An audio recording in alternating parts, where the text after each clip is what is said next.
Let's start out with a little warm up here. Oh wait, I need to open my chat. There we go. All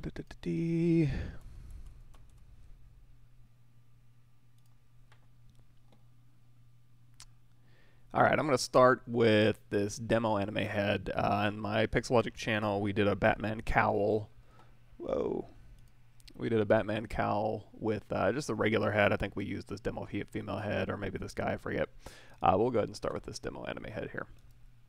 And before we get too started, let me look up what an anime head is supposed to look like, so we can give this little tyke some eyeballs. Okay.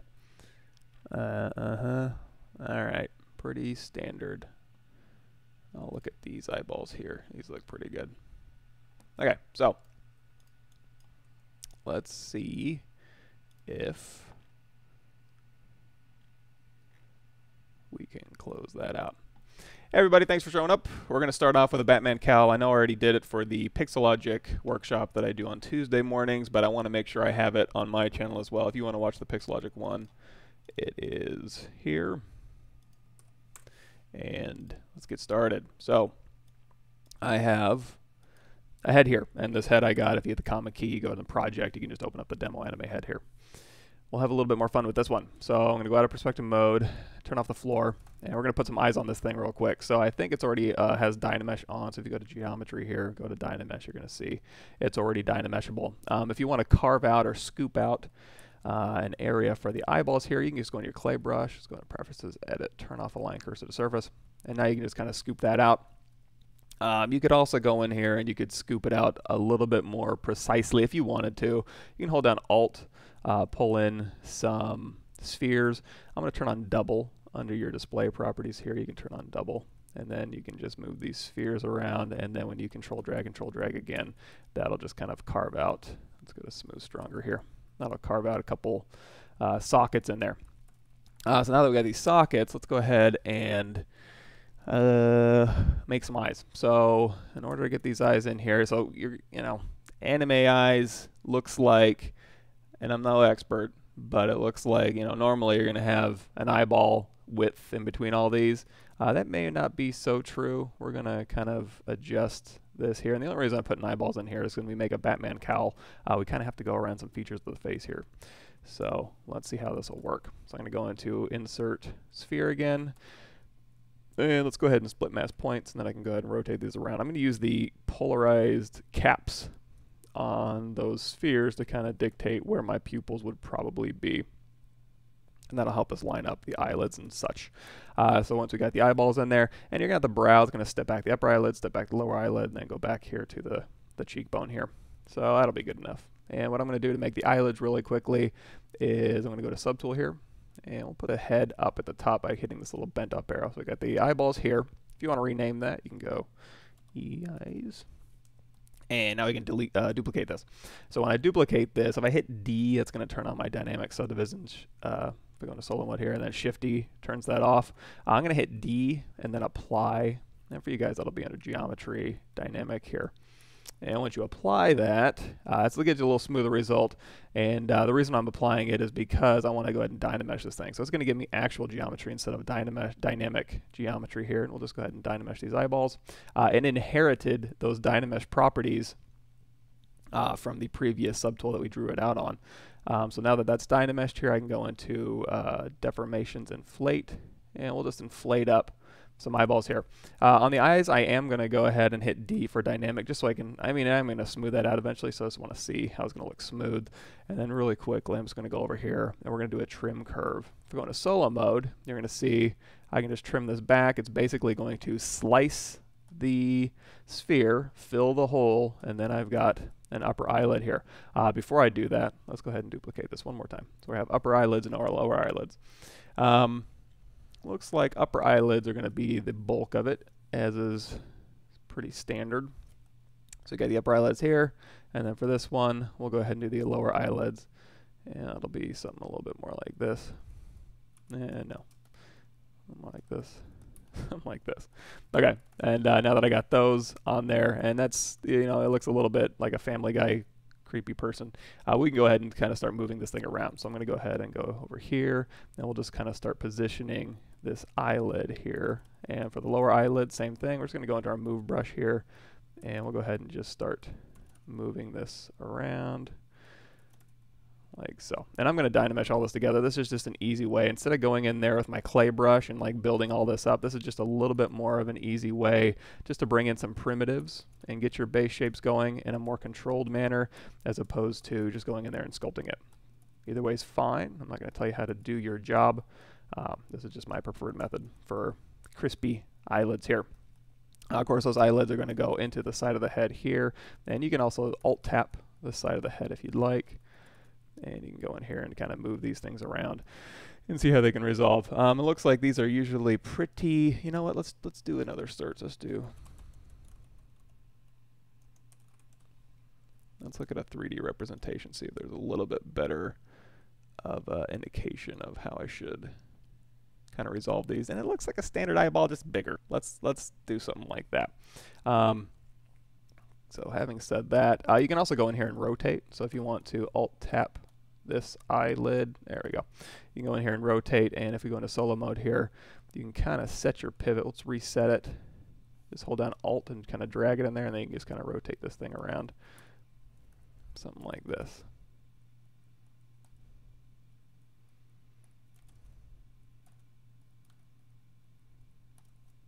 Alrighty. Let's take that lower eyelid back just a bit. Man, I got some big eyes. I know that probably shouldn't surprise anybody, but you know, I don't do this kind of sculpting often. And okay, so we've got this here, and we've got the sides of the face going in, and that's where it's going to go into the tear duct here. So we'll leave a little bit of room for that, and of course we can always sculpt this out later, because what we're about to do is Dynamesh all this together. This is just to get our base forms in, and then we're going to go through and Dynamesh this thing again. Let's go ahead and take this down here. Something like this. Now, I want the eyes to be left alone here, so I'm going to take this eyelid and these heads. So let's take this head down one. I'm just going to merge these down. I have a hotkey for that. Same for Photoshop. It is Control E. But you can go down here to Subtool Merge Down. And there you go. And then this eyeballs, I'll drop this down. And the head, I still have my Dynamesh property, so I can just Control Drag. And that'll Dynamesh that. Now, if it Dynameshes it too low, you can try a couple different things. You can turn on Project when you Dynamesh, and that'll turn on, it'll Dynamesh at a low resolution, then project back out. You also have to watch out. So see how along the edges you start getting newer, kind of more concentrated geometry. If you don't want that, but you want to leave Project on, make sure you go to your sub-projection, turn that to 0.5. If you undo that and then Control Drag again, that'll go ahead and project, but you won't get those concentrated edges. We don't really need these polygroups anymore. If we did, you can just leave them on. I'm just going to hit Control W. You don't have to do that, but I'm going to hold down Shift, and we'll start smoothing this out. Also, instead of projecting, you can also just, or you can project as well, but I'm just going to raise this resolution up just a little bit. There we go. And I'm going to go in here and smooth. Now we have Smooth Stronger turned on. I'm going to turn that down just a bit. And let's see if we can't just smooth out. I don't want to lose the crispiness of those edges on the eyelid too much here. Now at this point, if I'm not going to be making any major changes, I could go ahead and Z-remesh this as well. But before I did that, I would want to make sure that I'm not making any major changes, like if I want to dig in a whole bunch of stuff, or if I wanted to go in here and like do a snake hook and start doing crazy stuff. You want to get all this stuff dialed in before you Z-remesh. But we can kind of clean this up a little bit. So let's go in here, and we'll use our Damien Standard brush. We'll curve this around. And let's go ahead and I'm going to round that nose out just a tad. And we'll put in a little philtrum here. And the mouth here, we'll go through and we'll kind of, again, just using the Damien Standard brush. And for the Damien Standards, B, D, S. That'll bring in your standard brush. Let's see. Oh boy, we got a bunch of stuff. Hey everybody, thanks for showing up. Cool. Uh-oh. Yeah, rendering is, I remember pulling some all-nighters, getting some renders done. I don't do the whole rendering thing anymore. When I get my new system, we might be doing some rendering stuff, but I usually just do quick one-off keyshot-y type stuff. Z project versus Z tool. Z tool is only going to save out what you're working on. So if I have a bunch of crap over here that I don't care about, then when you go to File, Save As, that's going to save a Z project, which is going to save your document setting, your lighting setting, all your camera view that you have saved, as well as all these crazy tools over here. It's not a bad format to save in, except you're going to have a bunch of garbage over here that you don't necessarily want. What you can do is you can just select it and then go down here to Subtool, delete all on any of those poly or any of those subtool groups that you don't need. But I usually just do a tool save as, because all its tools will save all of these tool settings that's in this menu, and that's usually all I need. Project, I usually don't need to save anything like material settings or lighting settings or document settings with my Z tool, so it's usually just extraneous information. Plus, it's easier for me in a production setting to load in multiple Z tools instead of going File, Open. That's going to open a Z project, and it's going to completely clear my workspace. So if I want to load in, like, oh, I've got this vehicle and this armored character, or this character with a bunch of armor variants, and I want to open them and they're all Z projects, then I have to open up the Z project, save it out as a Z tool, and then open them up all as Z tools so I can bring them all into the same scene, because Z projects is going to wipe out my whole setup. Undo history, you can save your undo history. You have to go into preferences, undo history here, and you're going to want to do enable saving, and then I think skip loading. When the skip loading will load auto history without project being loaded into ZBrush. Something around here, like you have to tell it when I load the tool to go ahead and enable bring in my undo history with it. I think it's under preferences, somewhere in there. I don't do that, but I'll be sculpting until about 2 hours. Well, probably about an hour and a half now. Cool. I'm probably not going to go any slower, but what you can do is you can go to my backup videos here.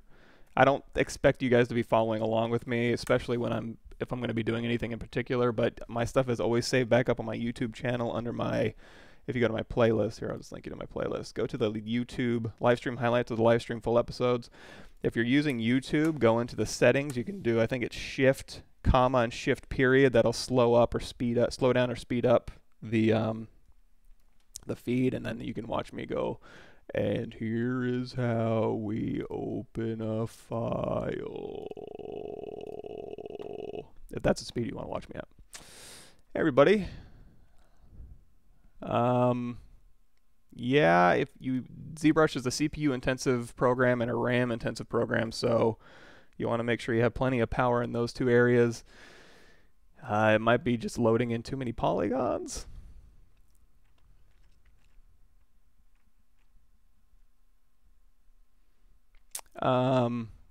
Yeah, okay, I'll bring that up. I'll get started in 3D.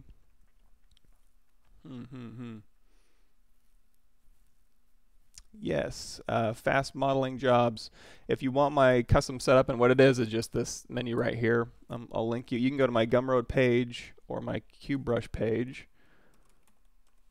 Nope, not that one.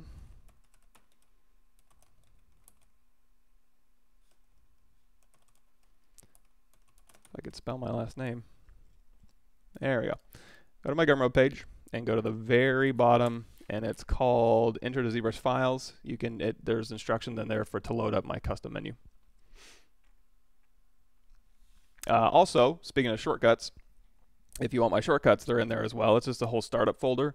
My shortcuts are basically Alt A is my custom menu here, and then all my custom brushes that I use all the time, like Damien Standards, Alt D, Alt B is clay tubes, which used to be clay buildup. I like clay tubes a little bit better. Alt C is clay, Alt Y is pinch, Alt T is trim dynamic, Alt H is H polish, and a couple more, I forget. Alt V is move Acu with the Acu curve turned on so I can pull out the points. And I think I mentioned this every live stream, but just in case, you can see you can pull this out to like corners and stuff. It's very useful, especially in hard surface. If you have that off, which is what move is normally, it's just going to pull it out to kind of a soft curve here. Brushes I don't have and things I don't have assigned to hotkeys are usually down here. So like Snake Hook I don't usually use enough to assign a hotkey to it, but you can just store it down here. And then I want to change my matte caps or skin shader, I can just go down here. If you want more information on how to set up a custom interface and a custom menu on your own, which I suggest you do because there's no guarantees that mine's going to be any good or goes with how you model. It could just be extraneous crap. But you can also go to Intro to ZBrush Part 2 on my YouTube channel. That'll walk you through, I think the first 4 videos or so will walk you through custom menus and stuff. So look at that. Okay.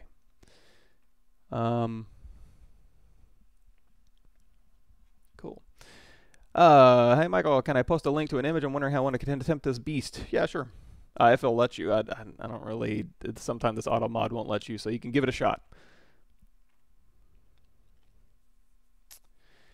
Making a mech right now and unwrap it and rig it, but I'm afraid to use live booleans because it seems to be finicky with baking, unwrapping right now. Any guidance? Yeah, for some reason, if you're just taking the plain live boolean mesh, it's not going to use Z plugin, UV Master. UV Master kind of seems to be hiccuping on just a pure live boolean mesh. What you can do is dynamesh it. It'll keep your polygroups, and then you can do and basically all it would be like a cylinder here, edit, make polymesh 3D. Let's go ahead and crease this thing down, or turn on dynamic. Let's go ahead and append a sphere, and then the sphere we'll go ahead and take out here. And we'll make that subtractive live boolean, and then we'll go ahead and do our live boolean dynamic subdivision. So with this one, this U mesh here, did I not hit it? Hit it. There we go. There it is. I'll say we got our U mesh here. So this one, for some reason, when you go in here to Z plugin, it's going to go UV Master. We can turn on polygroups, unwrap.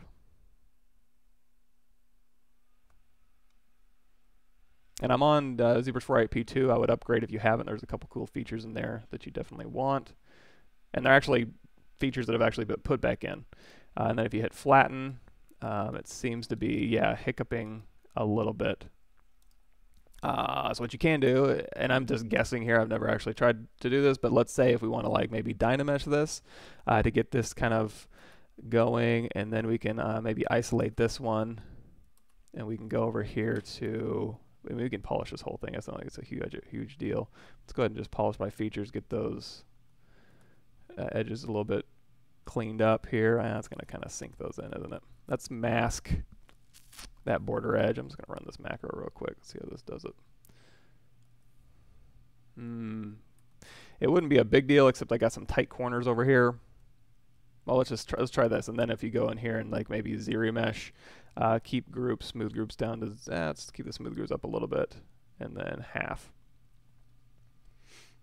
So what you can basically do is rebuild your live boolean, or you can give it a shell, a zero mesh shell, and project your details back, and then unwrap it. I'm trying to keep these polygroups in here, which may not be that important to you. You could just zero mesh this thing as needed. Oh, you know, we also need to turn down the adaptive size, I think, just a little bit. I don't need all those extra edges hanging out in there. Let's take our adaptive size, drop that down. I was going half and half and half again. And we'll turn off live boolean too. And then what you can do is the UV Master polygroups unwrap, flatten. There you go. That's a little bit better. So not ideal, but cool. Thanks for showing everybody. Learning ZBrush modeling, which is cartoon characters or realistic characters. I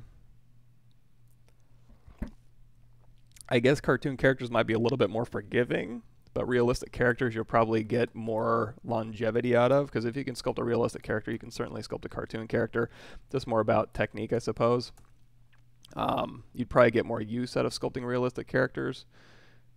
But do both. I mean, sculpting's fast.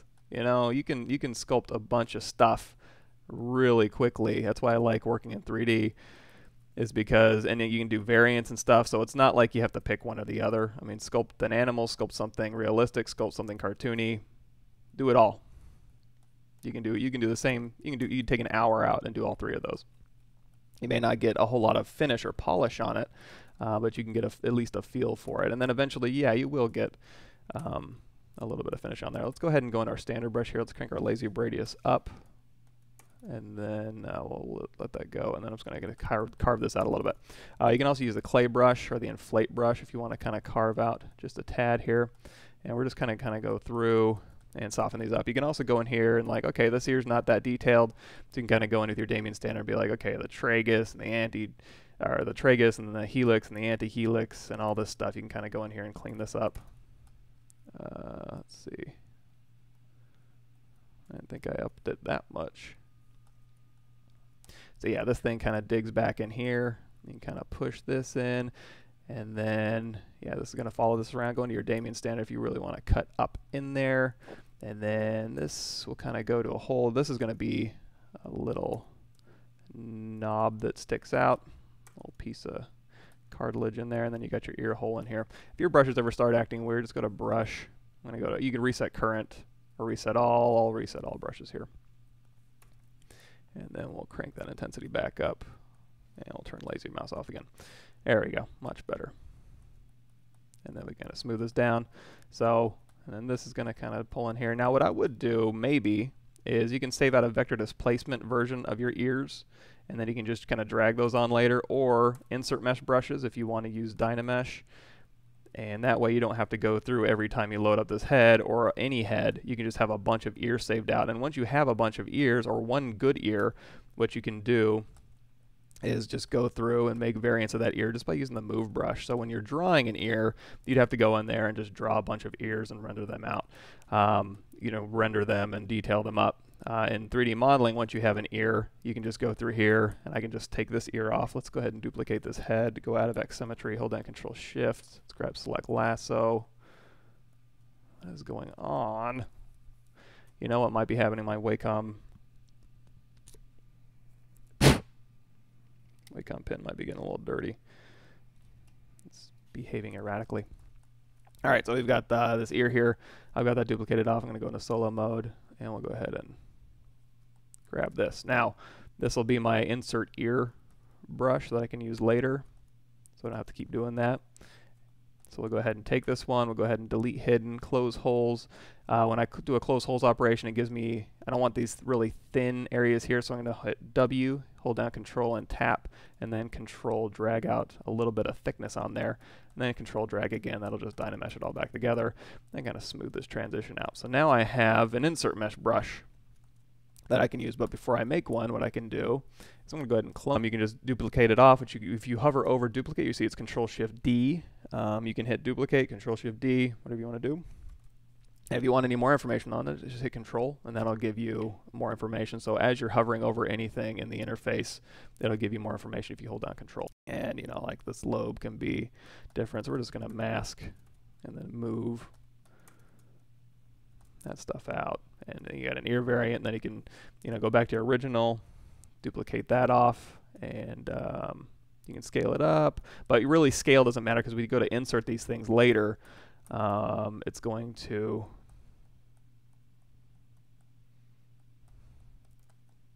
kind of pull this in and then down.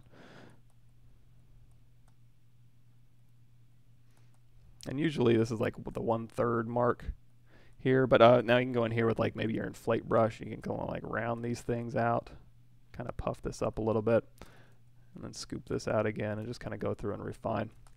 Now once you got all these ears saved out, all you need to do is, you got these ears kind of sticking here. Let's go to, let's see, let's make sure that they're lined up the way we want. Basically want them just looking straight at me here. And now I can go to B, create insert multi-mesh. And now I've got a bunch of ears, so if I go back to anything, let's take a cylinder, make Polymesh 3D here, and I go X to go into X symmetry, and now I can just drag out a bunch of ears. And like I said, scale doesn't really matter because you can just go through here and scale these things out, and then you can Dynamesh all this stuff together. And you're off to the races. Anyways, back to our head here.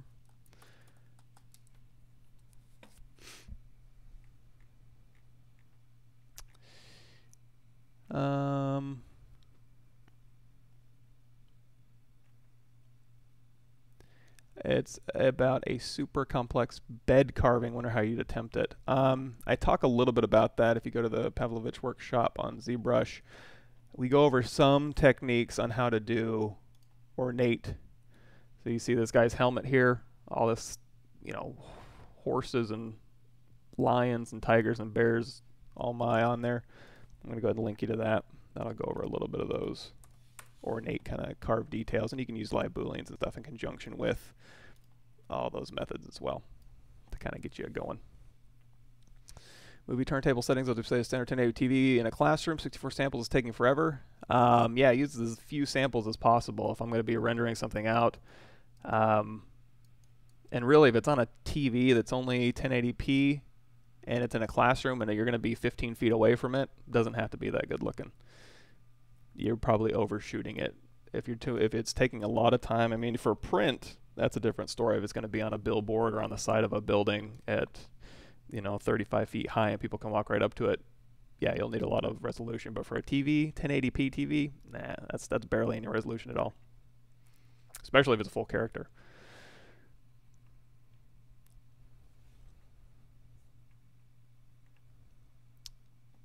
Yeah, okay. Yeah, I went to Ringling, so I was out there in Sarasota on the East Coast for about 4 years. Well, 6 years because I worked at Tiburon after that. Beveling without Zmodeler, curve function, frame mesh, insert multi-mesh thick plane for procedural bevels. Yeah, you could do that. Yeah, so we actually go over that if you go to my YouTube channel and you go to the ZBrush 4.8 What's New. We talk a little bit about, I think it was, so I'll just link you to that. So here's everything that's new in ZBrush 4.8 if you missed it. It's about 60 videos, about 4 hours. And if you go to video number 18, modifying sharp Boolean intersections, we go over just what you were talking about with a curve function framing mesh and then a plane for bevels on those. So that'll walk you through that process.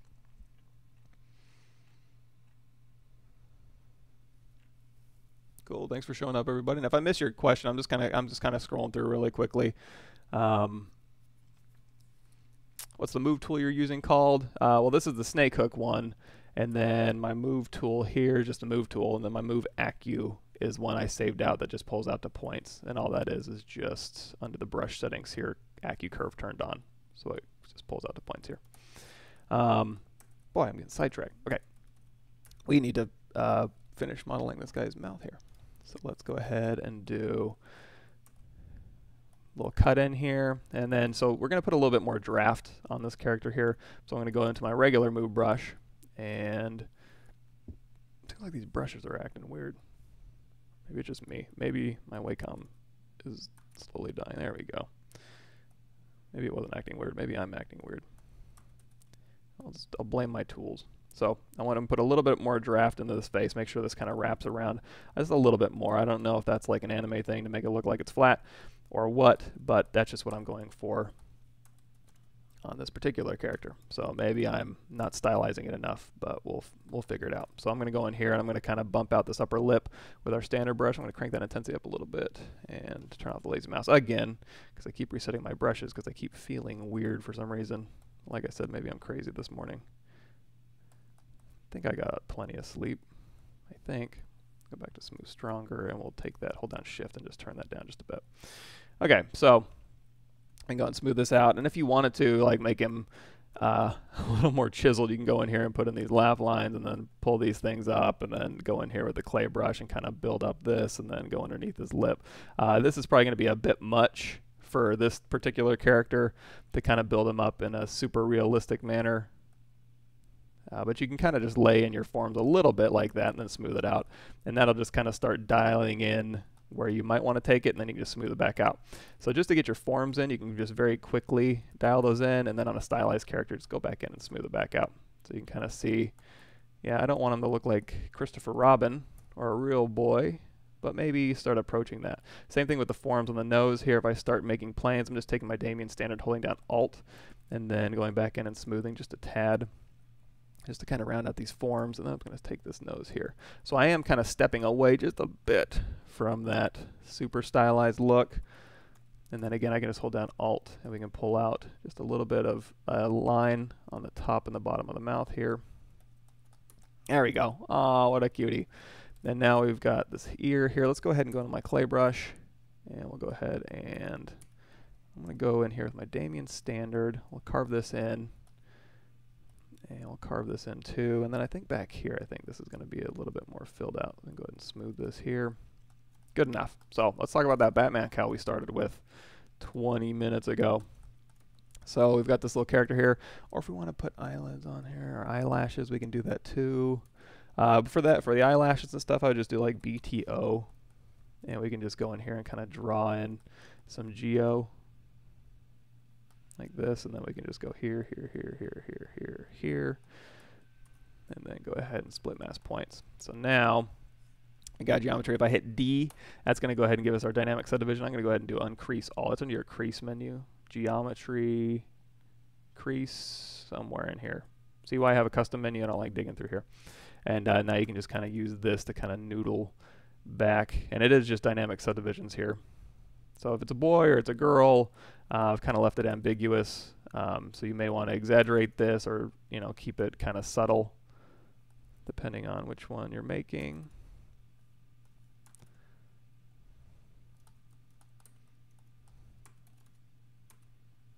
And if you need more resolution, what you can do is I'm going to hit Control D once. That's going to give me one subdivision here. We'll go ahead and hit Shift D. Wait, turn off dynamic. There we go. So now you can kind of see the actual subdivisions here.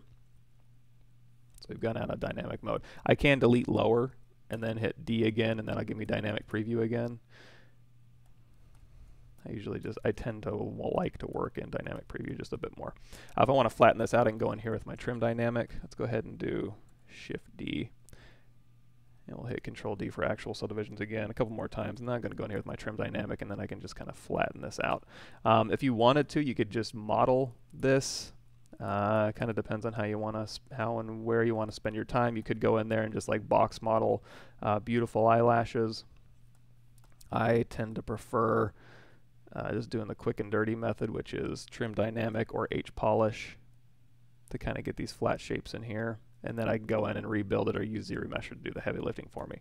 If I spend too much time box modeling, it doesn't usually tend to work that well as far as time management. I'm going to make this just a little bit more obvious. I don't want to give him like bags, him or her, like bags under their eyes here, but I do want to kind of just make that a little more obvious.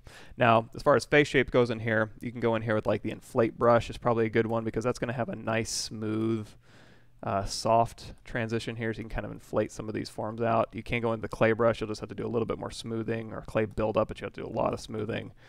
For the brows here, you can try going in here and maybe holding down Alt and kind of just putting in maybe just a slight ridge here, and then like where the orbits kind of come down. Let's go in with inflate. It's just that inflate's so nice with this type of super soft, smooth face. Inflate just works just a little bit better, I think. So we'll kind of inflate this outer edge just a little bit here. And then for this inside, we can kind of maybe carve this in with our standard brush and get just really, really subtle forms here. Same thing for the eyebrows here. If you wanted to, you can just kind of sculpt them in, or you can go like BTO, just your topology brush, and then you can kind of just dial in eyebrows and just tap on here. Oops, looks like I messed that one up. There we go. Split mask points, uncrease all, or you don't have to uncrease all. You can hit D, and then you can go in here like your crease level, drop that down to like 2, smooth subdiv of 3, and now that'll kind of soften out your edges as well. And then you can go through here and just dial in whatever you want for eyebrows. But eyebrows probably overdoing it because we're putting on a Batman cowl. So Batman cowl, how do we do it? First of all, we've got our head here. Eyelashes we don't really need. So the head's the important part. Let's go ahead and duplicate this head off. And now we want to mask out where we want that cowl to go. Batman's cowl, let me look that up real quick.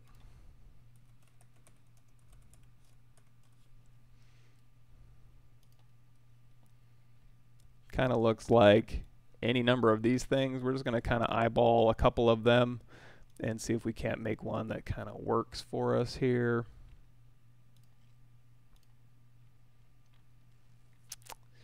Boy, some of these are a little bit different than others. Let's go with like a Michael Keaton kind of look. Okay, so where it kind of goes on the face here, we're just going to go into mask pen. Hold down Control. So you can go in here to brush, BM, and then you got your masking brushes in here. I tend to hold down Control and just tap, and then switch this over to like Mask Lasso. And now what we're going to do is cut out where the mouth of this thing goes. So that's going to be right down the middle of the nose here, and then back towards the ear, and then down, and then just under the chin here. So that's where the skin's going to end up showing. If you want to clean this up, just go back into Mask Pin here. And say how far back this wants to go. Let's go just back just this far. Maybe under the chin that much. Over the nose this much here. There we go. And now if you Control Tap, that'll go ahead and invert that selection here, and then you can just continue to clean up. You can hold down Control Alt and tap, and that'll sharpen up your mask. You can also go into the geometry or tool masking menu and sharpen it up there. It's a little bit easier. So that's where my cowl is going to go. Now we do have one part problem here. We made this beautiful ear, and we don't really need it because you know, this cowl is going to kind of mash your ears back. So what we're going to do is temporarily, just to make this a little bit easier, we're going to take this ear, get rid of it. Let's go ahead and delete hidden, close holes, and then we'll just do a quick Miren Weld, Control Drag to redynamesh, and Miren Weld's under Geometry, Modify Topology, Miren Weld. And now you can just kind of knock these back. Now you are going to have a little bit of an ear, so we can kind of bulge that out if we want to be like, you know what, there does need to be some semblance of an ear in there, so we'll go ahead and make that happen. But for this head here, we don't really need that, so let's go ahead and delete that one. We'll do this again. Control, lasso, right through here, down, something like this, invert that, and now we're back where we started. A little bit of cleanup with our mask pin. We're just holding down Control, and we're just going to paint this out. Okay, right about back where we started. So how do I make this usable? Number one, this will probably be fine because we can zero mesh, and that'll go ahead and fill the holes in for us. If you didn't want to fill in the holes around the eyes, which I suppose we don't, you can go ahead and just go through here and be like, okay, Batman doesn't have eyeballs filled in, obviously. So we'll go ahead and fill that in. There we go. And then Control Alt Tap to go ahead and make that a little bit nicer. Now let's zero mesh do the heavy lifting for us.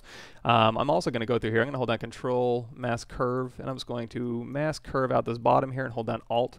So when I zero mesh, it's just going to ignore all these white parts basically. So if I hit Control W, that's going to give us a polyframe here, just where those parts are. Go ahead and Control Shift click that, Geometry, Modify Topology, delete hidden, which is right here. Which for you guys will be digging through these menus over here, Modify Topology, delete hidden. There it is. Now, if I want to zero mesh this, I want to clean up these edges here. So let's go over here to Masking, under Tools, and we're going to go to Masking, Border, Mask by Features. We can grow that mask, grow, Control Tap to invert that. You can sharpen it here. You can hit Sharpen, and now you can go through here to your deformation menu. We'll do like Polish, by Features, Open Circle, and we'll just tap that a couple times to kind of smooth that out. So now we can zero mesh this thing, which should work fine. We have X turned on, so let's go ahead and go to our zero mesh properties here. And we'll do like half, adapt the size down a little bit, and then we don't have any groups to worry about, so we'll just do that. We'll hit half. That's going to take us from 134 down to like 60 or 70. The adaptive size down to 0 will give you perfect quads, but it's not going to do that. Now I did forget one very important part, which is, let's take this undo slider and just go all the way back here to where we had our, we'll keep this. This will be fine. We'll hit Control W. And if you want to make everything else different, Control Shift drag, Control Shift tap to get that one, Control W on all these pieces, and now you got two separate pieces. We need to go into, I got my custom cube here. You can go into, you can hit BI and then just grab a custom whatever, insert mesh. the primitives there. We need to make the ears. Now, if I scale this way, see how it goes toward the center and then away from the center, just turn on LSim. That'll turn on local symmetry for that particular object. And then we got the ears here. Oops. Batman does have distinctive ears. I think that's the whole point we were making these things. Okay, so now these ears, you know, depending on the type of ears you're making, you can hold down Control. Now, when we mask, or when we bring in an insert mesh brush, what that's going to do is go into brush auto masking, and you're going to have auto mask mesh inserts. That just allows you to kind of move this stuff around while you're working. So you can make it really big. I think this one's kind of a cute little Batman head, so I'm going to make the ears like little nubbins. I'm not going to give it like the Tim Burton or the Jay Lee kind of Batman ears. I'm going to make them just kind of smaller, but we'll go ahead and give these a little bit more form as well. If we want to shrink these down at the top, and if you want to work on these completely separately, which I tend to do if I'm going to be masking, I'll just go into my subtool split menu and we'll split mask points here. And then I'll Control drag over the top. Let's go into polyframe, and then we can just scale these down this way. And then they also get thinner at the top. You can go into the deformations and do a taper, but that's not going to work across symmetry. Although, yeah, we should talk about that. Let's turn off X symmetry. Control Shift Alt to get rid of that side there. Hit Delete Hidden, Geometry Modify Topology, Delete Hidden. And now with this one, this gizmo orientation is going to dictate how our deformers work. So I'm going to go into that little gear here, and I'm going to do taper. And now we can just go through here and taper this up and down. So we can kind of taper this in, and then maybe, I think, can we taper like, we don't need to taper that side. We can kind of flare out the bottom here. And then this is the smoothness here. We'll go ahead and taper this in. And once we're happy with that, we can go here and do, we can just hit accept. And now we're back where we started. And now we can take this outer line in. You know, I guess I could have tapered these in, but you can also just go here and do it manually here. So we can kind of pull these in and then pull these edges out. Or if you wanted to, you could go maybe hover over an edge and go to like scale edge loop complete. And now you can kind of scale this up or down like so. That'll kind of give us a point. And then on the edges on the sides here, it looks like it does kind of go out and then down. Now, depending on how hard surface you want this to be, let's go out of solo mode. You can go ahead and assign some crease groups. So I'm going to go ahead and do that because when we go to Dynamesh this thing together, I want to maintain some of these harsher forms. So what I'm going to do is let's go ahead and do a quick deformation mirror. And then if you do Miren Weld with LSim turned on, it's going to want to Miren Weld it across its local axis. Turn that off if you want to Miren Weld it across the other side. Make sure you hit X to toggle back on transform, activate across the X symmetry there. Alrighty. So now that we got this, I'm going to hit D to go into dynamic subdivisions here. And now we can go over here to the crease menu and we can drop that crease tolerance down and then hit crease. Now you're going to see it's going to start creasing some of these edges. Just keep dropping that down until you get what you want, or you can manually go through here and like crease these edges manually. I want to keep this thing creased. Let's hit Shift D and we'll like crease this here. That'll work. So it's going to kind of be creased on that side, creased on this side. These don't have to be creased. I'm going to go through here and uncrease some of these. And it might be easier just to, depending on the object you're working on and how clean you were, creasing some of these may or may not be, you know, usually the crease tolerance there in the crease menu works fine. You can also crease by polygroup if you have polygroups that you've creased. So now we'll hit D here.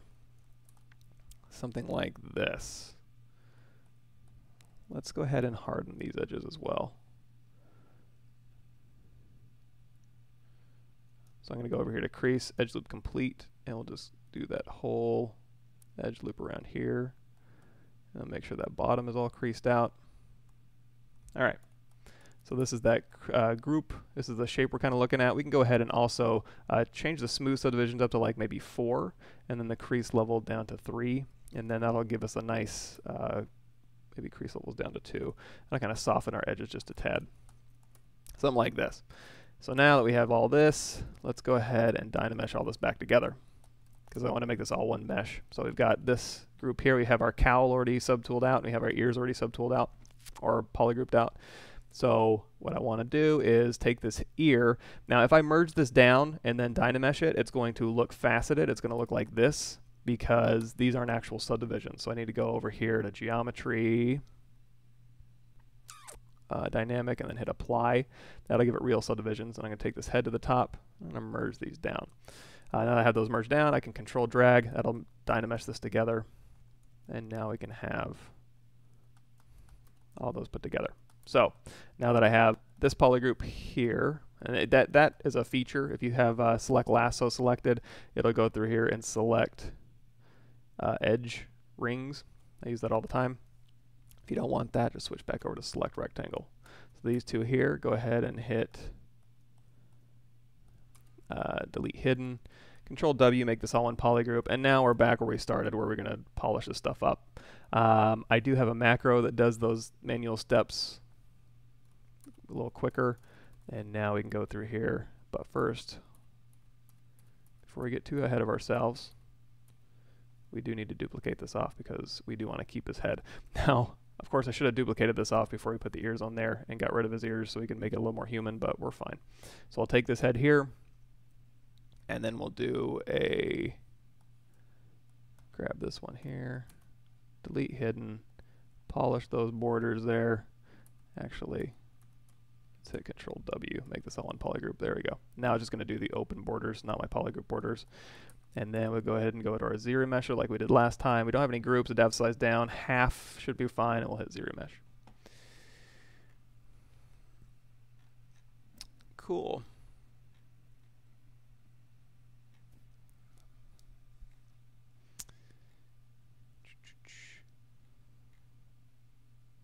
Cool, thanks everybody for showing up. Again, if I miss your question, just keep shouting it out. I'm trying to go through quickly. And I got 3 different sources coming in feeding me comments here, so.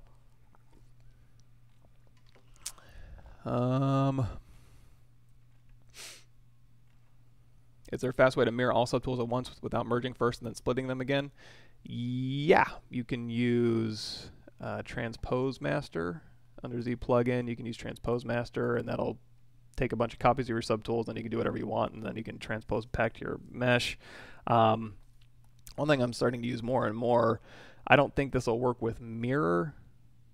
Let's try it. Let's do it on something a little simpler. So, okay, so to get a bunch of different meshes, what I'm going to do is go to BI, Brush, Insert. Let's go to Clothing Hardware here. I'm going to do Control-Shift-D to duplicate that, hit W. I'm just going to tap. You can just cycle through these with W, and it'll just grab new meshes. Control-Shift-D, new, Control-Shift-D, new, Control-Shift-D, new. And now that we got all those, I'm going to go down here to Deformation. To make them all the same size, I'm going to hit Unify, and then Repeat to Other. And now they're all different meshes here. So if I go over here and I start moving these things around. Okay, so I want to mirror all of these subtools. If I want to move them all at once, I can hit W and I can turn on this Move Multiple, and that'll move them all at once. I can also hit Control-Shift and I can tap, and that'll go ahead and hatch all those out, and then I can bring in the ones I want to move, or I can Control-Shift-Drag over the ones I want, or Control-Shift-Alt-Drag over the ones I don't, or Control-Shift-Tap, or Control-Shift-Alt-Tap to kind of remove these things. So they're all separate subtools, but I am able to move them all at once. If I Control-Shift-Drag, that'll get rid of that selection, and now I can like move or rotate all these subtools all at the same time. As far as deformations, I don't know. Yeah, it's only going to do it on a one subtool basis. And that was Miren Weld, because you can do, you know, like what I did with the Unify, Repeat to Other. Let's go ahead and get out of this mode here. Let's see if we go to Mirror. No, it won't Repeat to Other. Oh, you know what you can do also? You can go in here to Z-Repeat it. You can make a macro as well, but Z-Repeat is kind of an easy plugin way to do that. You can go to Z-Plugin here, go to your Z-Repeat it. And if you haven't installed that yet, I would suggest you do that. Let's go to, just Google like Pixelogic downloads, and then you'll see the ZBrush plugins. If you scroll all the way down, these are the ones that come with ZBrush. If you go down here to the employee created plugins, You can go to Clean Tool Master, I use all the time, Panel Loop Presets I use all the time, Z Repeated I use all the time. Download those, stick it into your Z Startup, Zplug64, extract those. You have a Z Data folder and a Z Script folder, and then when you restart ZBrush, you'll have it over here in your Z Plugin menu. So you can record anything you want and then save it, and then once you're done recording and you saved it, you can do repeat to selected, repeat to visible, repeat to all subtools, and then you can just use that. So just do a mirror. Do I know any Russian language? I don't. I barely speak English. I took 4 years of German, and I remember like the first day's worth of German. I don't use a Cintiq. I use a Wacom tablet. Cintiqs are kind of a pain for me to. I'm too mobile to use a Cintiq. If you want to see my complete workstation setup, I'll link you a video. I'm going to be getting some new hardware soon, so we'll talk about that when we get there. But if you go to my playlists, let me questions. If you want to see the specs on what I'm using right now, you go to my workspace setup here. But yeah, I do way too many demos, way too many classes to be locked down by a Cintiq. And honestly, for ergonomic purposes, I hate Cintiqs. They're garbage. Just kidding. I mean, people live and die by their Cintiqs. Artists swear by them. Honestly, I'm much faster without a Cintiq. If I was trying to go through here and do all this stuff with a Cintiq, like just, you know, even just moving this quickly, like, oh, I've got the head, and then I go here, and then I go up here to this menu, and I go over here, and then I grab this menu. On a Cintiq, I'd be like moving my arm, going down the menu, going all the way across my 30-inch Cintiq, and then all the way back. It's a little bit more accurate for some people. For me, it's just a waste of my time. Your mileage may vary. Also, ergonomically speaking, Cintiqs I tend to, look like I accidentally put a divot in his head. Cintiqs I tend to like lean over them. On tablets I can lean back. Cintiqs I tend to have my eye like 1 inch away from a giant light bulb for 12 hours. And I have my right arm up, so when I'm doing that, my shoulder, you know, I can't work out anymore because I can't do bench press because I was working on my Cintiq for 8 straight hours, and my shoulder's gone, that kind of thing. But again, that may not be you. That may just be a whiner Mike Pavlovich thing. Briefly model a car. I wish I could briefly model a car. Cars are a pain in the ass. If I could briefly model a car, I wouldn't be here right now. I'd be briefly modeling cars for a lot of money. Yes, I did lose the original head. Good catch. But, you know, the good news is I can't, you know, I probably have a quick save of it, so if I go into the comic key here, so I keep stopping. I do have probably one of these in here is pretty close to what I wanted. Or, you know, save often. And also, when I'm doing stuff and I'm just doing demo-y type stuff, I tend to forget where I am. If I'm doing real work, and I can get the ear back. Oh, you know what? Do we still have that ear? Brush. Did I make, I made an ear out of it. So let's go back to this ear thing. So we've got all these ears in here. Let's get that ear back if we wanted to. Luckily, we'll go here to brush, create, insert multi-mesh, and then I can go back to my head here. It's like, okay, so this head, that's our cowl. Here's our original head that we kind of just totally busted. So the first thing we need to do is get rid of these ears on this head. So I'm going to go ahead and delete hidden close holes, redynamesh this, and now we can just kind of smooth this out. And then we can inflate this back up just a little bit, do a little surgery. There we go. To get the ears back, I'll just go back into this ear brush, and I think the first one was just our plain old ear. And go ahead and just plop that ear right back in there.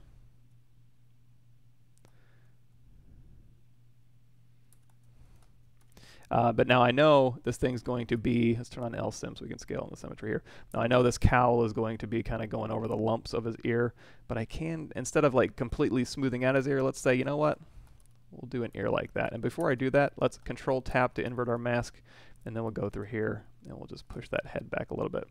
Looks like we need to smooth that out a little bit better too. Let's go up to 100 on our Smooth Stronger here. Smooth.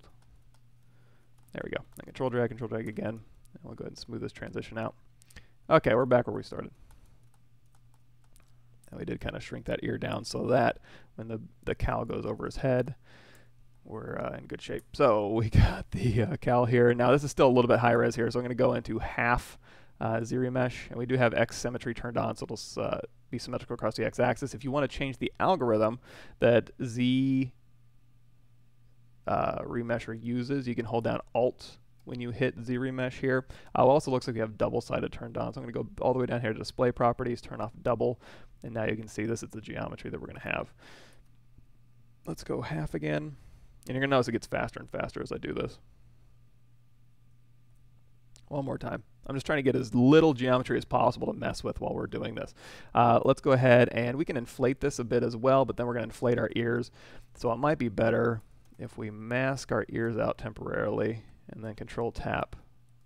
No, we won't control tap. We'll just go in here to our deformation inflate menu and inflate that up just a bit. And now we can go through here with our move brush, and we can either move, or we can, probably better is go in here with your clay brush, and we can just kind of clay build up. Now this is going to be a little bit awkward. It's going to be like a little bit much, so we can take these ears and just dial those back in from the real head, because I don't want to make his cowl look ridiculous. Then also we can go through here with our clay brush. We can just kind of build up where we need to, and then move brush here and here, and just kind of move this down and around. Now, as I'm moving this out, I could have just used Zmodeler to give us thickness and kind of go out that direction, or now we can use Zmodeler and thickness to go in, which is fine too. So if we want to do that, we can go to polyframe mode, go into solo mode, and now we can go to Zmodeler brush, BZM, QMesh polygroup all, hovering over a face, and now we can just pull this in. Now, because we have double turned on, it's going to look fine.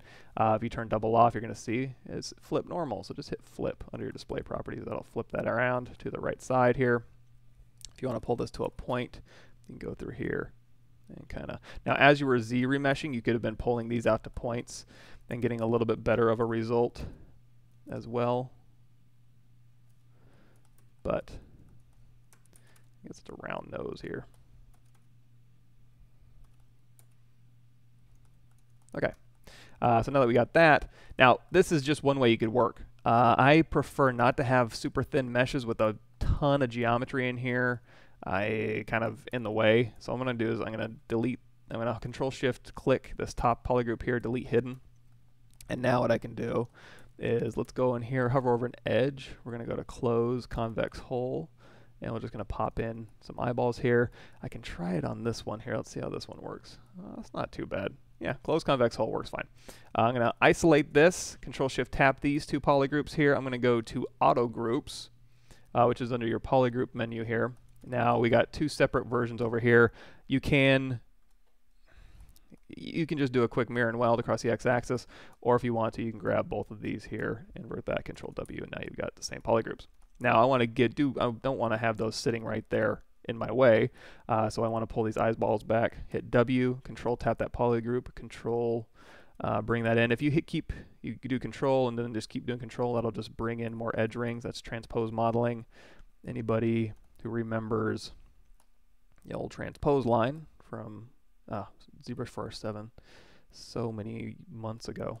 So now we can undo Control drag out of that. Let's make sure we went back far enough. Looks like we did. And you know what? I want a little bit. I'm going to go ahead and polygroup out this ring. I just want to see. So I'm going to do polygroup, polyloop. Then you can just tap Alt as you're doing that, hovering over an edge. And then I'll give you a new polygroup here. And now what we can do is do a crease PG. So we go into solo mode here, and I hit D. That'll give us our dynamic preview of what our mesh is going to look like. If this is too crispy for you, again, drop your crease level down to like 2, smooth subdiv up to 3, and that'll just give you a little softer fall off there. Looking good. And again, this is just a preview. It's not actual geometry yet. I'm just making sure that this is what we want for our edges here. And I can go in there and, you know, re-carve out those hard edges, but we'll just sculpt that in. So, okay, we're looking good. Let's go ahead. I didn't forget anything, did I? What does Batman look like again? Yeah, it looks about right. And you mean, while you're doing this with Dynamesh, you could do like the star pattern out, or however you want to do like the shoulders and stuff. I just stopped here because that's where his neck stopped, but you know, do the whole thing. So now that we got this, we can do Shift D And now I'm going to make real subdivisions here. So I'm just going to kind of make some modifications to where his ear kind of sits. And I'm going to hit Control D. That's going to subdivide up. Now, this one isn't going to uncrease for me. So if I did Control D once and it keeps it nice and crispy. Then we can go through here and kind of move this stuff around. And so now he's a very friendly Batman. I don't know any Batmans that are super friendly. So let's take a look at some of these Batmen and see if there's any cool, like... Yeah, okay. So looks like this Batman, we can kind of go in here and kind of dial in. Oh man, these are all busted up again. All right, brush. Reset current. Let's reset all. Now on this one, we got the standard brush. I'll crank that Z intensity up a little bit, but I am going to turn on, I'm going to hit L to turn on my lazy radius here. And now we can kind of start dialing in, like, okay, I want the brow ridge to kind of go here. You can't go in here with your clay brush if you're doing like some heavy brow ridges. I don't know how heavy you want to get with this childlike character that we have going here. I'll leave that up to you. And then like these kind of mean nose lines here. And he's got kind of a cute swoop to his nose, but you can go in here with like, you know, big Roman nose. I'm going to go ahead and skip that part. So we'll make him a little bit angrier, but maybe not like crazy angry. Now you're also going to have like the temporal line here shooting up from the corners here. And yeah, that goes kind of go back to where that ear is supposed to be, so that's pretty good. And you can just always feel free also to kind of go through here with your move brush, clay brush, kind of build up to that line. And we have dynamic or not dynamic, but we have subdivisions on this thing now. So if we go to geometry here, as we're hitting Control D, we're getting more subdivisions here. So we can always drop down if we want to make big movements, go back up if we're doing a little more detailed movements here. So this is going to kind of go up here and then down and around. You can tap L off if you want to turn that off. Let's crank that Z intensity down just a little bit. And then that's going to go around, and then maybe some wrinkles off to the side here. And then we'll use our clay brush to kind of build this up as well. Okay, it's looking a little bit lumpy. We're going to smooth that out as we go up. And then we also want to kind of dig these in here.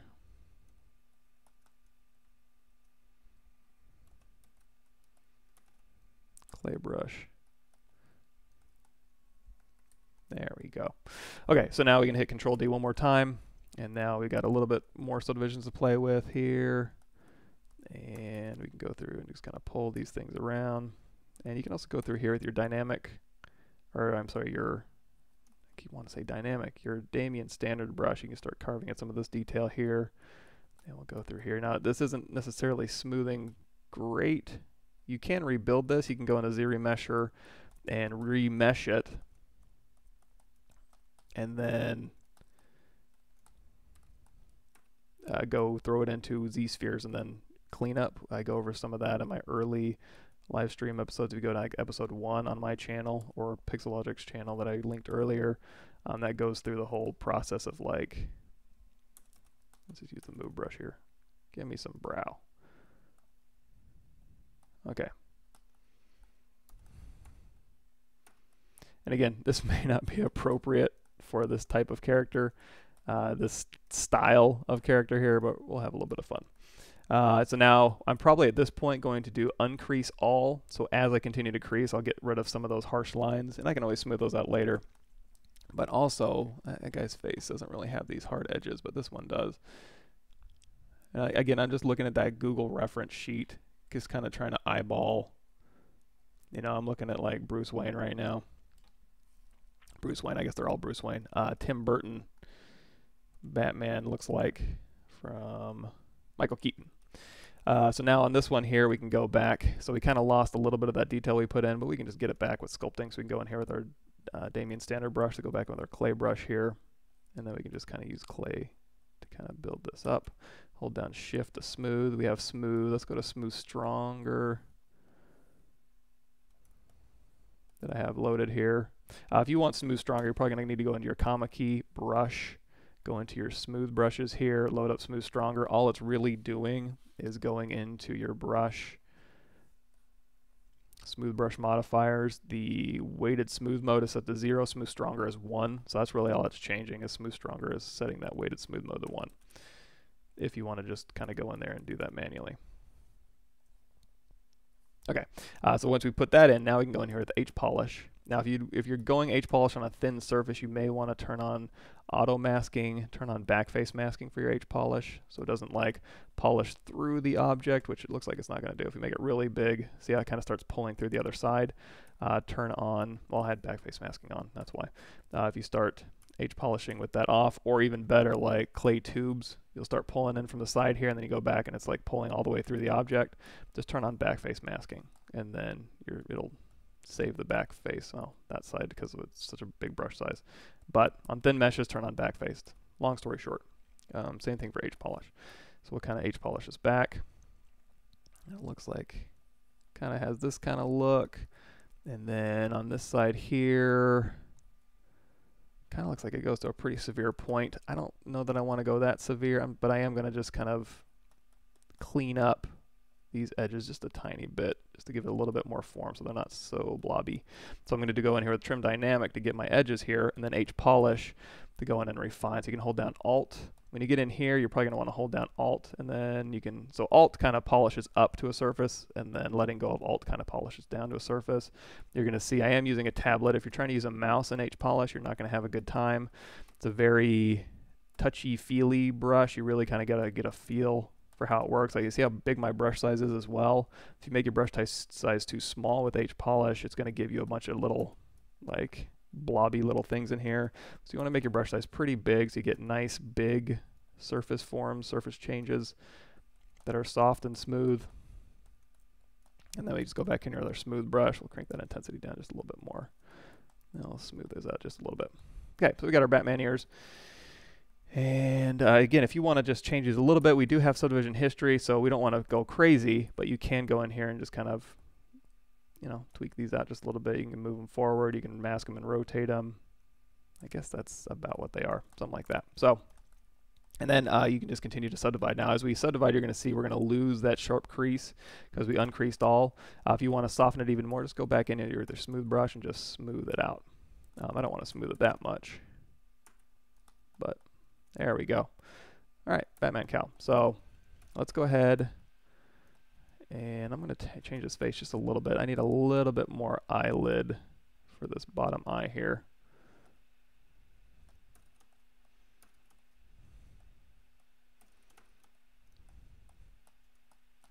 There we go. And I'm going to move this.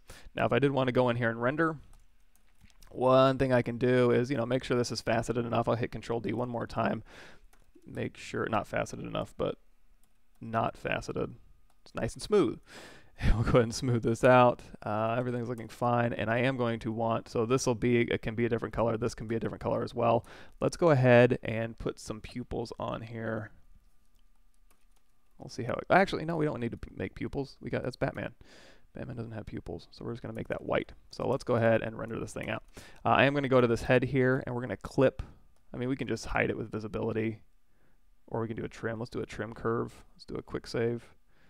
And I'm just going to take this. I'm going to trim this just up underneath that cowl here. Alrighty. So we've got this. We've got this. Let's go ahead and send it on over to KeyShop. Now you can render in. If you go back to here, let me link you guys. If you want to do a little bit of stylized rendering, if you go to my playlist here and you go to the ZBrush Guide Stylized Rendering, that's where we went through the Pablo Munoz Gomez's. He runs the ZBrushGuides.com. I went through and did a bunch of stylized rendering with him. So if we want to do like a stylized Batman render, let's choose a matte cap that we don't really like that much. We can go over here to like Matte Cap Gorilla. And then, not that we don't like it, it's just that we're going to replace it. So I'm going to go in here to my materials. And I'm going to load up some that we went over when we did that discussion. So you're going to see right off the bat, we got some interesting ones here. So here's classic Batman. Here's a little comic style. Here's that one. Let's do classic Batman here. And we'll choose another one and we'll do skin. So now what we can do is we can take this head here and we can go to with M RGB turned on. We can go to color, fill object, and then we'll alt tap the Batman cowl and we'll go to the Batman one, color, fill object, and then we can grab this eyeball here and we can just make that flat color. So now we've got, and I guess the eyelashes we would need to do, I guess, We'll just do that one. Color, fill object. Anyway, you want more information on that, we go over that as well. And also, you are going to, when you go to render here with your subpixels on, I'm going to turn that down to 0. You will get some shadow information cast on here, so you can go into your render properties, and you can go into your shadows, and you can go global strength down just a little bit, and now that'll kind of weaken your shadows a little bit. If you want to do a nice graphic style, one of those that's really good is the PavWork Super Shader. So we'll load that up, and then I'm going to turn off that, and we're going to go into, so this is just like an ink outline drawing. And then if we go over here to our material settings here, I'm going to go to modifiers. I'm going to turn this 3.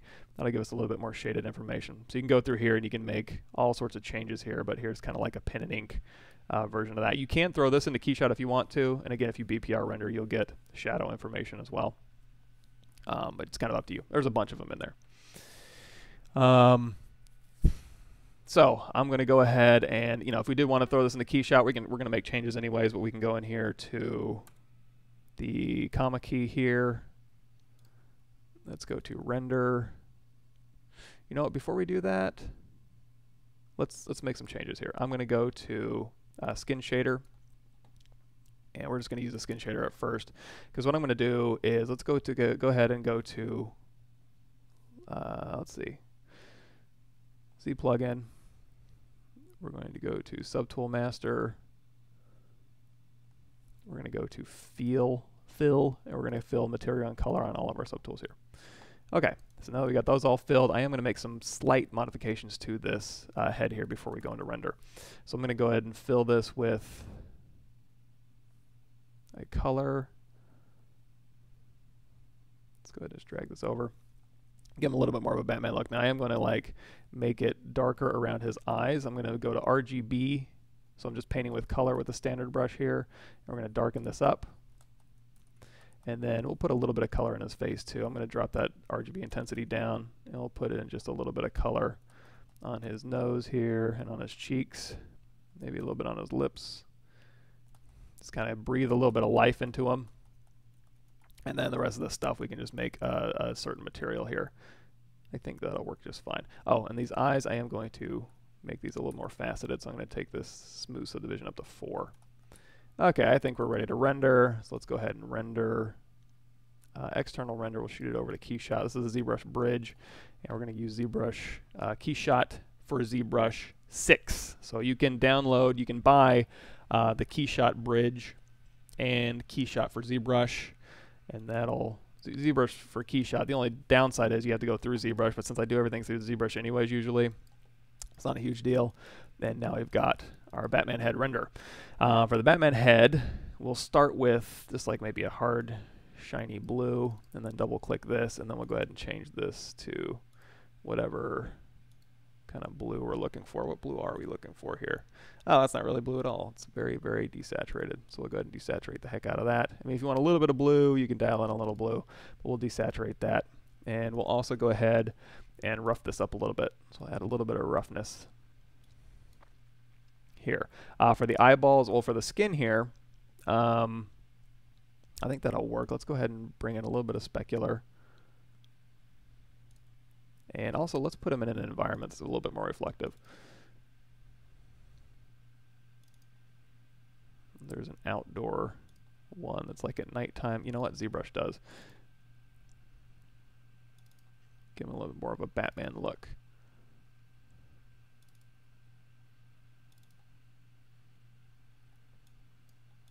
Alleyway Batman. I'm going to hold down Control and then left mouse so we can kind of just move this around. Now, if we want our environment lighting it, but we don't necessarily see our environment, we can go over here in environment, turn on color, and then just darken that down. So that we got that going. We can also change the brightness or the contrast of that environment if we want to kind of overshoot that just a bit. For the eyelashes here, I'm just going to go over here to the material. We'll do a hard shiny black, and then we'll double click this, and we'll just change that roughness up just a bit. Now, I did kind of like that one. Let's take hard shiny black and then we'll make that a little rougher. It's a little bit more true to form here. Okay, for this one here, let's go ahead and change that specular to white, and then the roughness, we'll knock that down just a bit. We'll change our diffuse transmission, or is it the specular transmission? I forget which. There's kind of a translucent shader here. So we kind of change that a little bit here. I'm not really sure what I'm doing, to be honest. I'm just kind of playing with some sliders here. Let's go ahead and zoom into this face. Let's also make sure, yeah, I'm only using a bit of my roughness here. And we're using basic lighting, so I can just kind of dial in quickly. And I'm on my laptop, so again, once I get my new system, we'll discuss a little bit more performance stuff, but I think that'll be fine. Let's go ahead and make that a little rougher. And then under the diffuse here, we can blend with a different color if we want to make it give a particular look, but this one I don't really necessarily need to do. So I think we're okay here. So I'll let this sit here. Oh, you know what? We need to do one more thing. Let's go to an emissive cool. And oh, there we go. So now with light around there, this skin's going crazy. So now I can take this diffuse transmission and we can drop that back down to black, I think. Or is it the specular transmission that's going nuts? Yeah, there we go. So we can crank up that specular transmission just a little bit, but with those emissive eyes, probably not going to do us any favors. You could also, if you want to do like an area light, you could throw an area light in there and then his eyeballs will actually light up his face a little bit more, but I think emissive is fine. So you can go through here and you can dial in the intensity of that emissive. If it's too intense, you can drop it down just a bit. But something like that. We'll let that res in. Okay.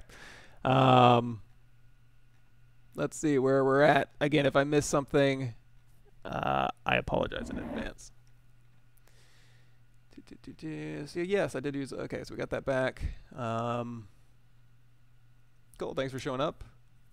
Thanks, glad you could stop by. I'm probably gonna be signing off in about 30. I might have to sign off a little bit early today. Easiest way to make ropes would definitely be the curve brush here. So I'm gonna go ahead and pause that. And if I'm doing ropes here, I think I have some brush IMM. Do I have an IMM folder? I kind of remember, trying to remember what I copied over and what I didn't. You can go to, if you Google ZBrush IMM repository,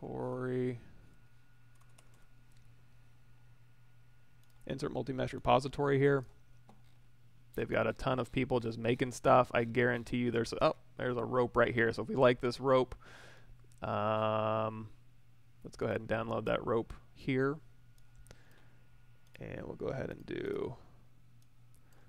let's go ahead and throw it in here. So if I go to File Explorer, ZBrush 4R8, ZBrushes, I thought I had an IMM brush. I guess I don't. You know, we can also just make a new one. We'll go to New Folder. We'll say we're going to make a bunch of ropes. So I'm going to take this one, 7-zip, extract here. And now I've got a rope in there. So now if I hit comma key or hit brush, again, now I have a rope brush. We can double click that rope brush. And now we have, let's go out of polyframe, matte cap gray. There we go. Now I have rope. Ta-da.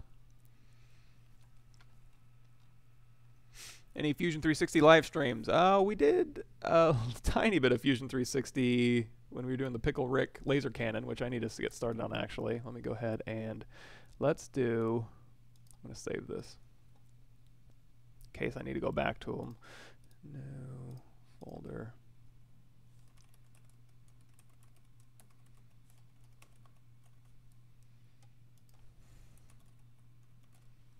Go ahead and save that out. Let's go ahead and restart ZBrush. Yeah, we'll definitely hit Fusion 360 in the future. Yeah, I think people tell me I'm Russian, Ukrainian, you know, I guess Czechlo, I guess they don't know, the country doesn't exist anymore. Slovakian. What else do they say? Croatian. I need to get the DNA test, see where I came from. Cool. Tips on doing hands. I usually start out with, I mean, if I have to sculpt them from scratch, I will definitely cheat and just take a hand I've made before. If you're going to, you know, just like an insert mesh brush of a hand. They also have in here, if we load up, hold on, comma key, take the dog. That's a Z project. You know what? Initialize ZBrush. I hate Z projects. Let's go into the tool menu. Tool, dog. Okay, now I have a dog, and we want to give this dog hands. So I'm going to do, let's go to perspective mode, hold down Control Shift. We'll go ahead and, you know what, slice his paws off. So I'm going to take this slice curve, or we can go to trim curve, and we trim the paws off. Now you're going to see when we do that, let's go ahead and do a quick Miren Weld. We have a polygroup down here. Interesting thing about this is if we go to brush insert, and we go to our insert mesh body parts, and we go into the hand, and we put hands on him. Let's go ahead and hit X to go cross-section symmetry. Because we're inserting that on a polygroup, and there's a hole back here, if I take this, control drag, make sure Dynamesh is off, control drag again, it'll go ahead and, oh, it looks like we can't go across symmetry here. What it should do, all right, fine, we'll play by your rules. I don't think that's the case. I might be doing something weird. I don't usually use this method a whole lot, but what you can do is you can drag out on a polygroup here, and oh, you know what? It's because we have two things. Okay. Here's what we're going to do. So when I slice through there, there's a little dew claw back there that got in the way. Stupid. All right. So I'm going to take all these. I'm going to do a quick auto groups, and then I'm going to do a Miren Weld. And now these are the only polygroups I care about. So now I'm going to hit X, brush, insert, body parts, M, hand. So now I'm going to drag this out because I have a polygroup here and insert mesh with an open hole, and I control drag again with Dynamesh off. It'll go ahead and sew that up for me. So this is really useful. I use this on hard surface stuff more. Preferences, edit, linkers to surface, standard brush, up a bit, lazy mouse, up a bit, off. Okay, so yeah, you can use this. So now, now I've got hands here, and then I would just go through here and start sculpting hands. If I am using Dynamesh, what I would do is probably keep the hands. Let's do Control Shift X to expand a couple. I'll go ahead and split this off. I would sculpt the hands separately. So as I'm sculpting up detail, I hit Control D, just because if you do,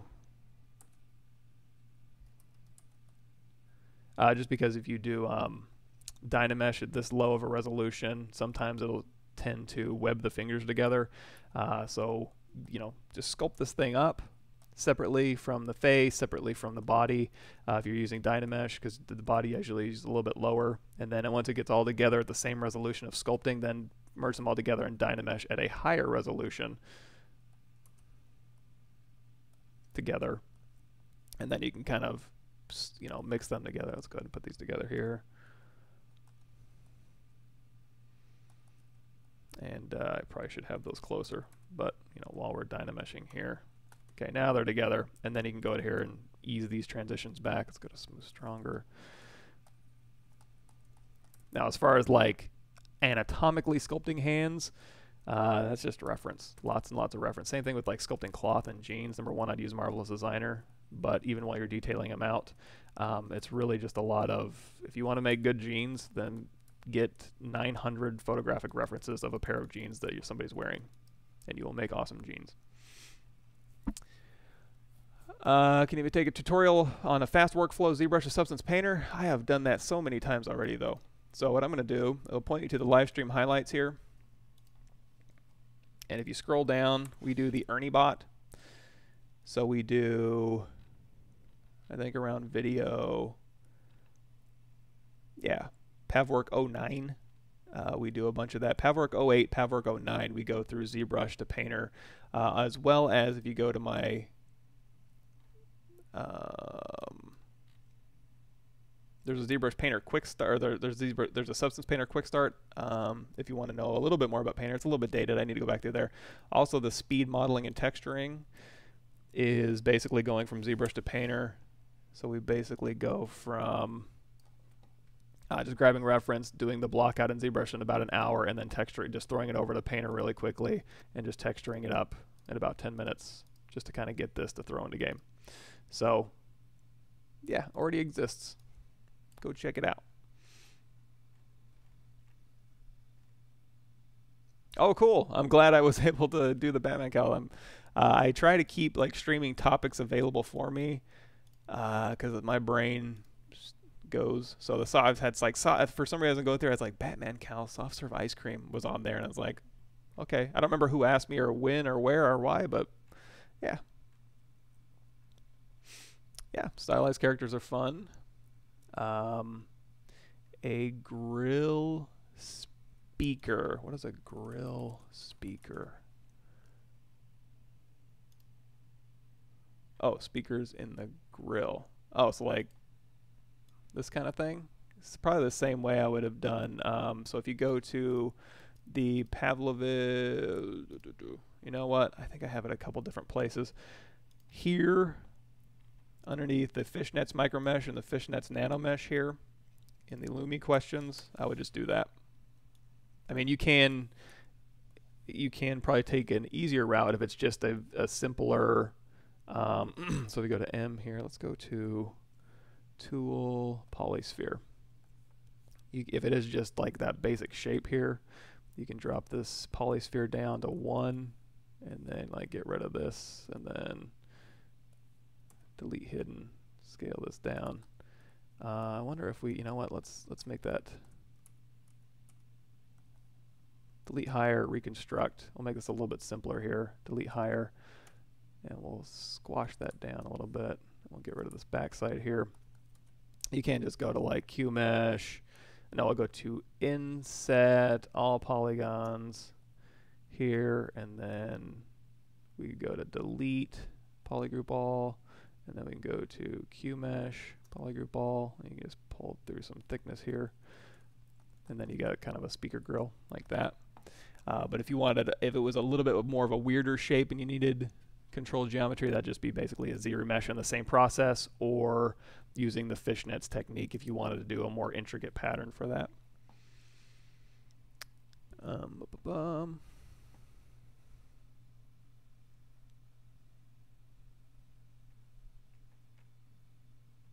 Anyway, do one click to unify my normals. Receive a 5K model with many unconnected flip polys all over the model.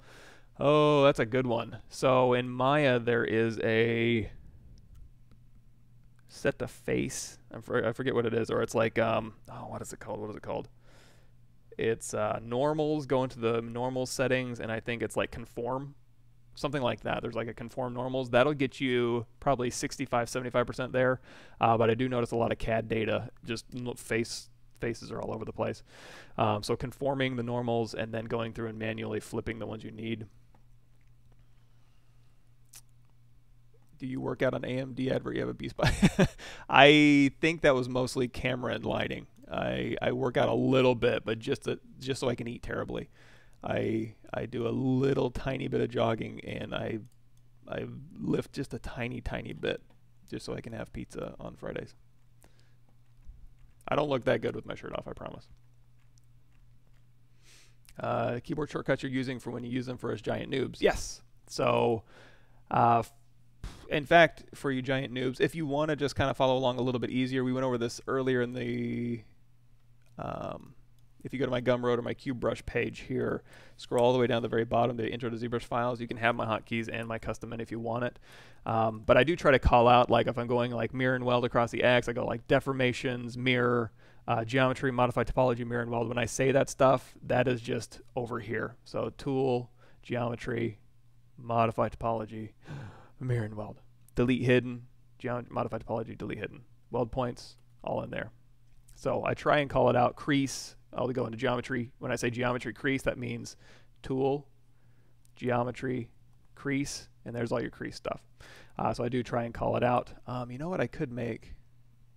I could throw an image of this thing and call out where they go. I'll do that after I sign off. Blands, thanks for showing up. When is Decimation Master using a workflow. Doesn't Retopo do the same thing? Yeah. Retopo's nicer, and you'll definitely get a little bit more control. Decimation Master is using my workflow when I want to get stuff done in 5 seconds as opposed to half a day, depending on what the object is.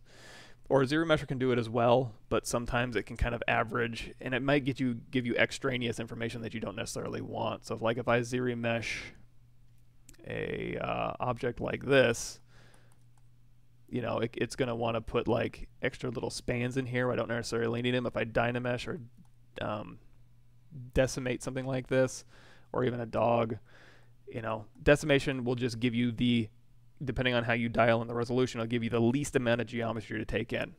I use Decimation Master all the time. In fact, we talked a little bit about this. If I go into Substance Painter, we talked about this. This one, let's go ahead and file, save as. I don't want to do this again.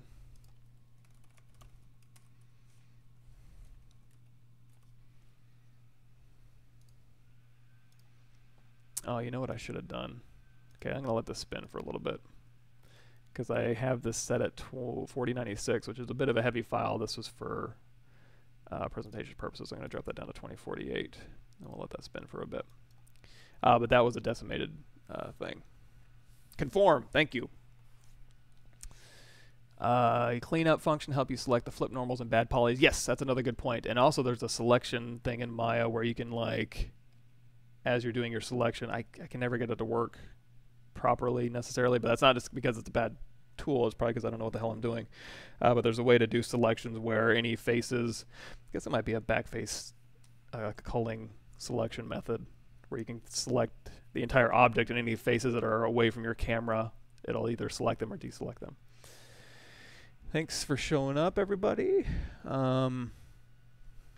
Any other low-end 3D program conform to cleanup functions besides Maya? That I'm sure there is. You can try. Kids are going to school. My dog's going crazy. You can try Blender. I'm sure has something that's a free one. That it probably does something similar. I'm just not sure what it is. Off the top of my head, I need to get in there and use Blender a little bit more.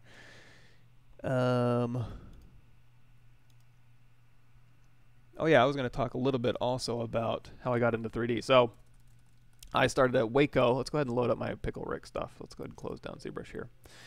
So when I graduated high school, I was watching, I think it was, you know, Star Wars, all the usual stuff, Star Wars and stuff, and then Jurassic Park.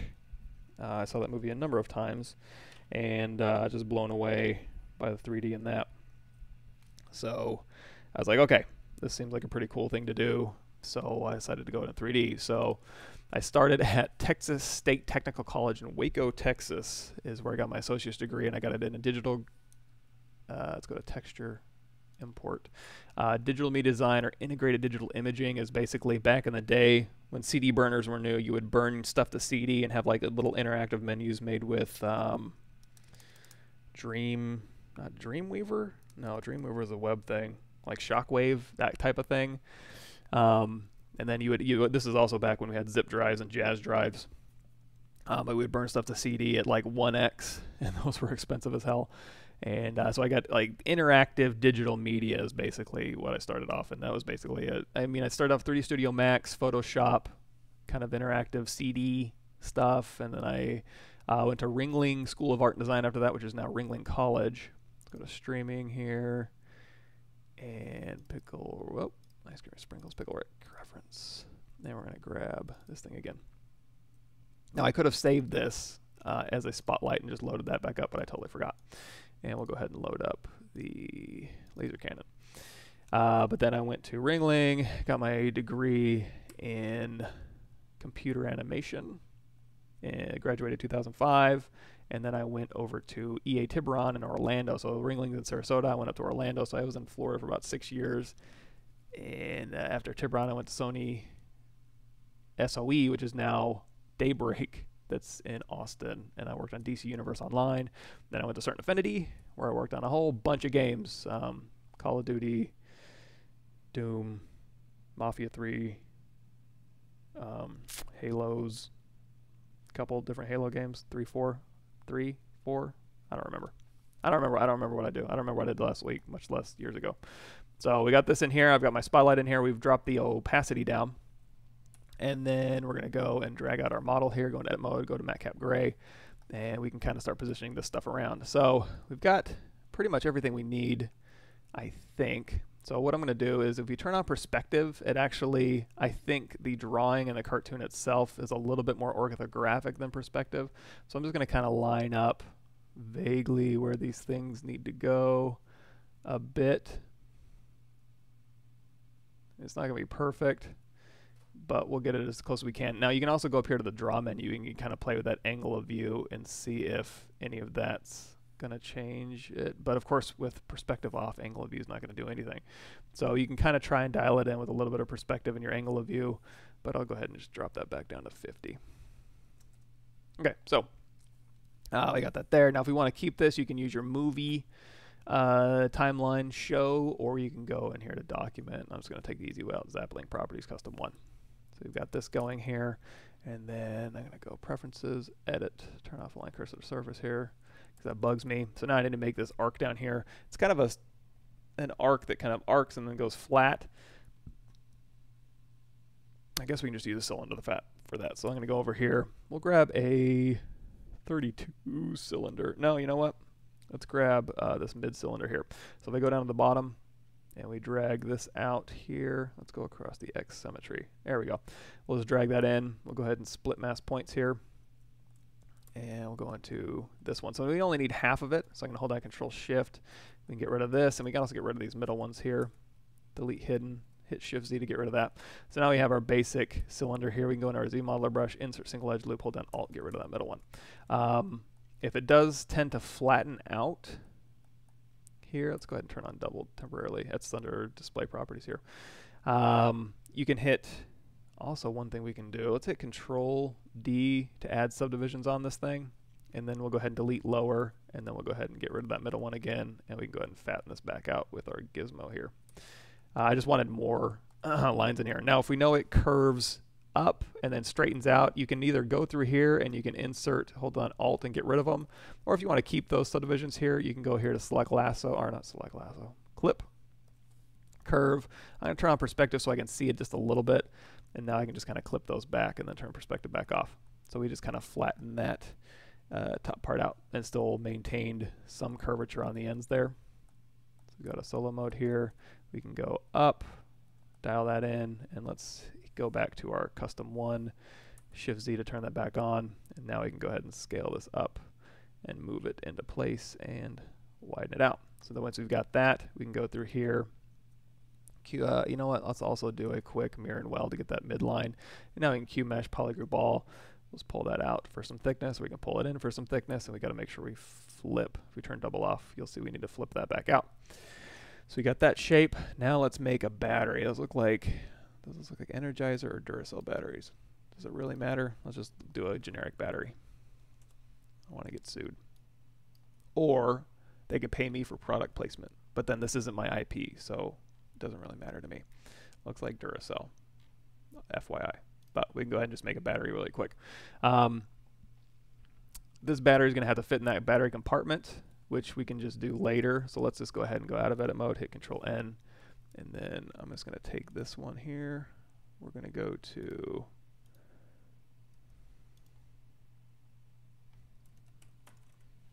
save that image. Let's go ahead and go to texture, import,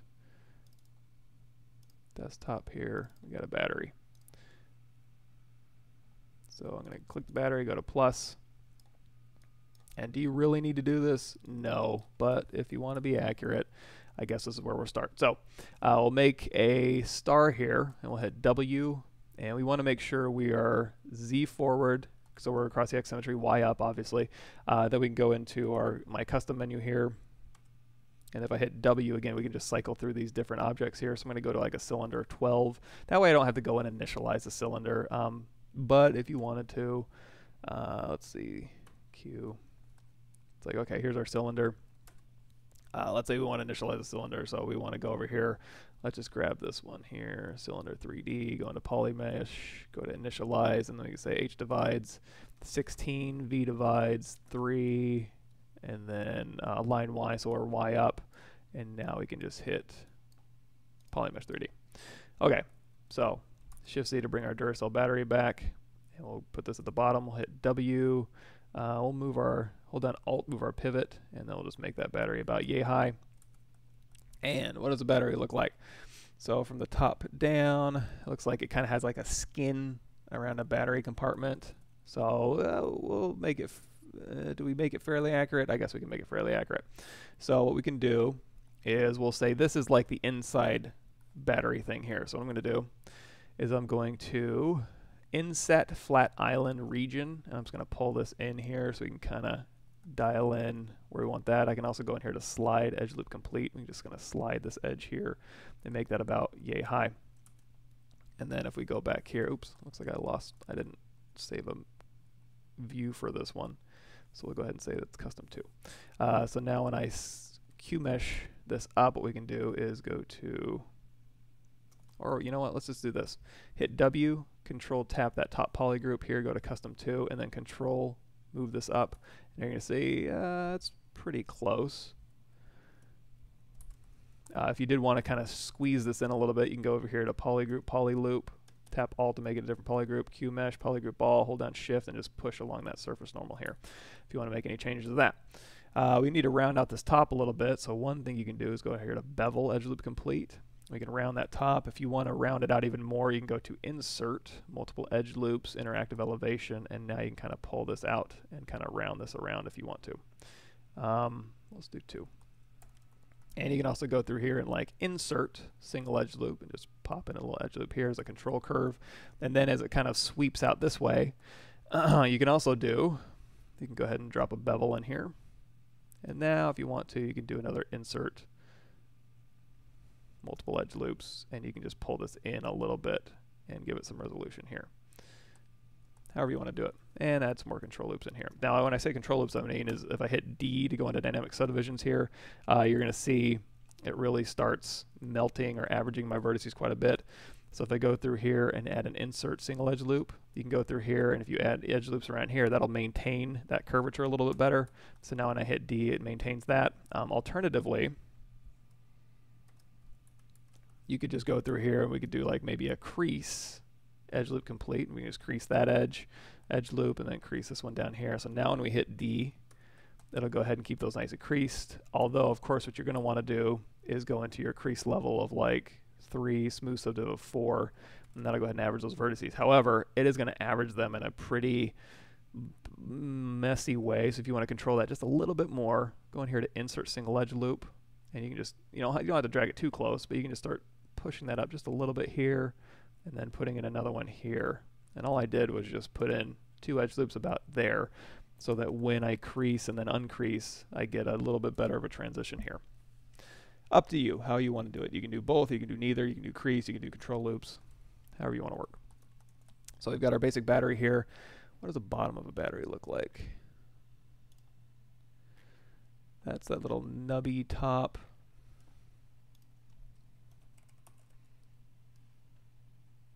Okay, so on the bottom of a battery, and again, that looks like just a painted shell on the bottom, so I'm going to keep this as like my inside part here. So again, we'll do another inset. Now in this one here, if you want to, you can go ahead and do like, go into your Polygroups menu and do an auto groups. And that will group by normal. Really? Oh, not auto groups. Group by normals, duh. And that'll go through and look at your normal variation between the edges and go ahead and group that for you. So now instead of doing a flat island, I could just do like an inset polygroup all or polygroup island.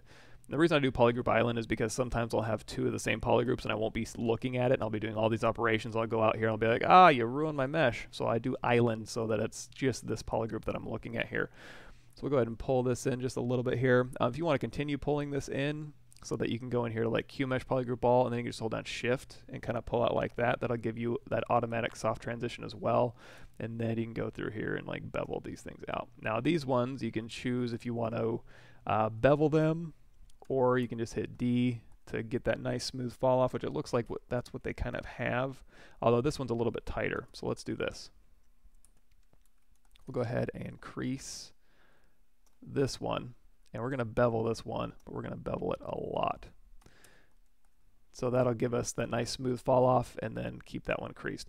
And also I'm going to put in a slight control loop here, because you're going to see when we dynamically subdivide this thing, that geometry gets a little bit wonky along that polar. Then it looks fine, but just to play it safe, I'm just going to put in like a ring just in there somewhere, just to keep it away from that.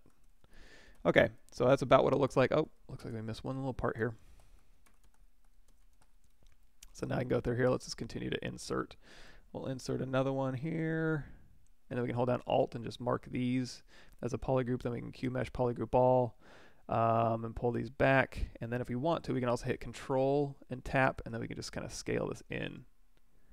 And then we can also drop a little bevel in there. And maybe another little bevel on the bottom.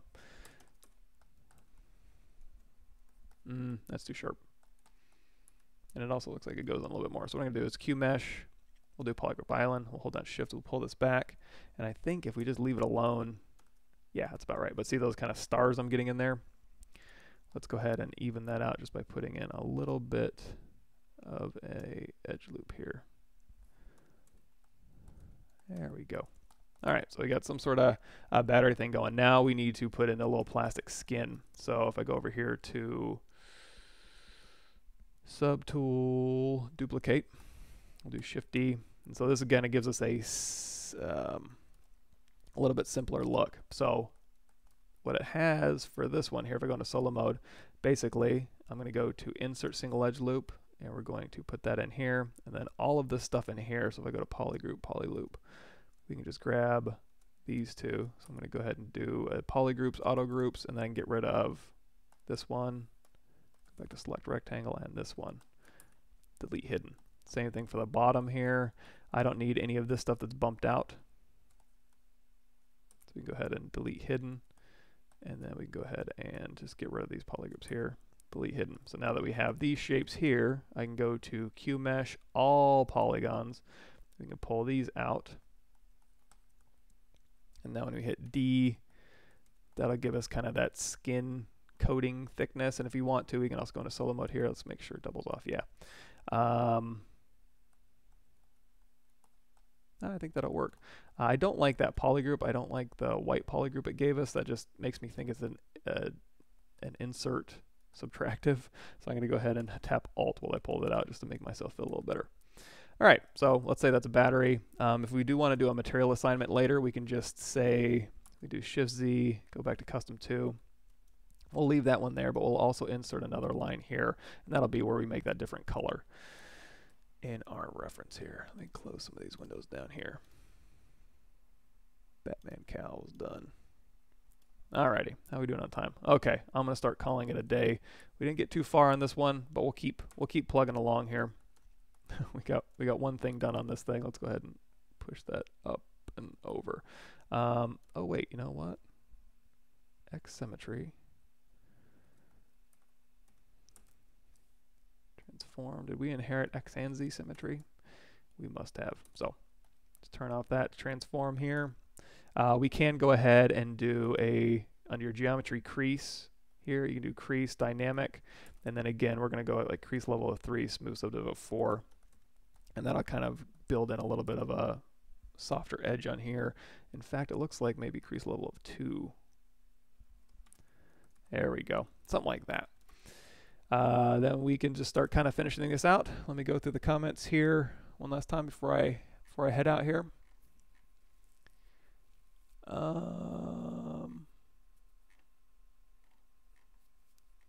Sorry, I gotta go quite a ways back up.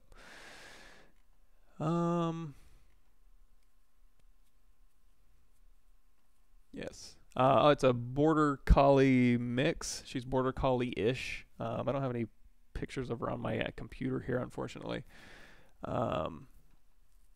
She's a good girl, mostly. Yes, I would say. And if you want to, do hashtag AskZBrush on Twitter, and then Joseph Dress Paul Gabry might have a better solution for like conforming normals that I just don't know about. So give that a shot, as well as you can put in a ticket and see if they can like come up with a way in later iterations. It wouldn't even necessarily be ZBrush 5. It would maybe be even like ZBrush 4.8 P3 where they could integrate something like that. Does your degree help you get a job, or does it contribute in any way to getting a job? Yes, in the sense of networking. You're only going to get out of school what you put in. So you can go to the best school in the world, but if you don't put in the hours to make yourself better and have a really good portfolio, if you're doing art related stuff, you're only as good as your portfolio is. So if you didn't go to school but you have an amazing portfolio that's tailored to whoever you're applying for, you're golden. Nobody cares where you went to school. The only reason I would say maybe go to school is because the networking opportunities. And also for me, it wasn't so much necessarily going to a school and learning. It was more about going to a place where there was like-minded people who were all, they weren't competing necessarily, but they were all working at a very high level. So if you're around a bunch of people who are working at a very high level, you're automatically going to get better. If you're playing basketball and you go and you play with NBA pros over the summer and you come back to high school, you're going to be so much better than everybody else because you're working and experiencing things at a higher level. So it just, people around you make you get better, I think. So if you're around really good people, you're going to get better faster, and that's just going to help you. So that would be one reason to go to school, is so that you can be around people that make you better. But your minds may vary, and cost is certainly an issue. So maybe, as far as the technical stuff, there's so much stuff on the internet now. Back when I was going to school, it was mostly like animated GIFs of people modeling ears. That was most of the 3D stuff I was getting. Tips on applying to game companies for internships. Again, it just comes down to like tailoring your portfolio to the company. And the easy answer is, if you have an amazing portfolio that is tailored to the company, you're in and you're golden. But I know that's a lot easier said than done, especially when you're just starting out. So like if you're applying to Naughty Dog and you have an amazing portfolio of ultra realistic stuff, then great. If you're applying to Blizzard with that portfolio, maybe not so great, unless you're going on the cinematics team maybe. But it's got to be amazing, and you have to stand out from the crowd with your portfolio, and your portfolio is everything. And also, when you go on interviews, don't be a weirdo. Work between ZBrush Keyshot when crashes. What happens? Perhaps that's how you can save and restore your session. ZBrush crash is usually pretty good. If you hit the comma key, you can go in here to quick save and your recovered files. Also, if you click on any one of these once, you're going to see where these data files are stored.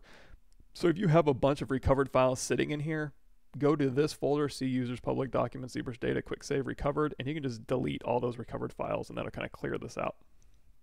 The Keyshot side, I'm not so sure. Layers, whenever I use one layer to move, rotate an arm, and another layer for sculpting, the sculpt detail gets deformed. Yeah, I use layers sometimes for animation preview, where it's like, oh, I want to preview this thing moving, and I'll set it on a layer that does this.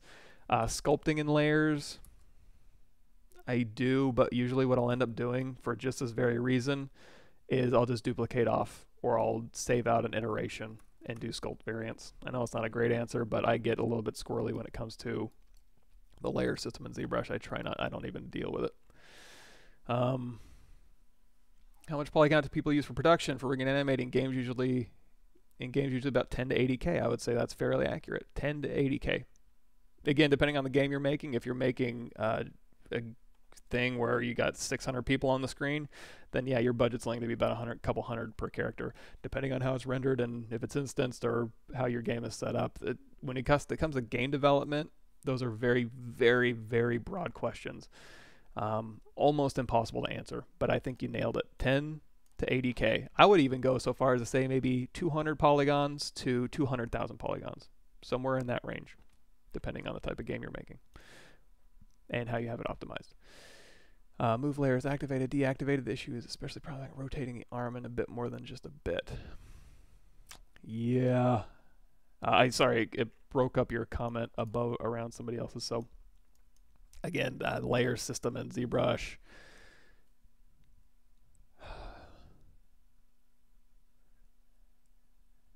yeah, generally speaking, I know this is not the answer you're looking for, and I wish I had a better answer, but what I'll do is I'll just duplicate off the whole thing as a subtool and do changes on that one, and then I can just click through it. I can always go back and make that a layer by, I guess, importing that in as a morph target. I kind of did that with the wing here. If you guys go to my, not my limit questions here, my live stream highlights, I'll link you guys. If you go all the way down to video number 91, there's a thing called Marvelous Membrane. That'll walk you through how to make a creature wing that animates in ZBrush using the layer system. Similar to what you're doing. Creasing even work when you're doing creating models for games because you can crease your edge by adding a close edge loop so it counts as geometry and will be shown in the game model.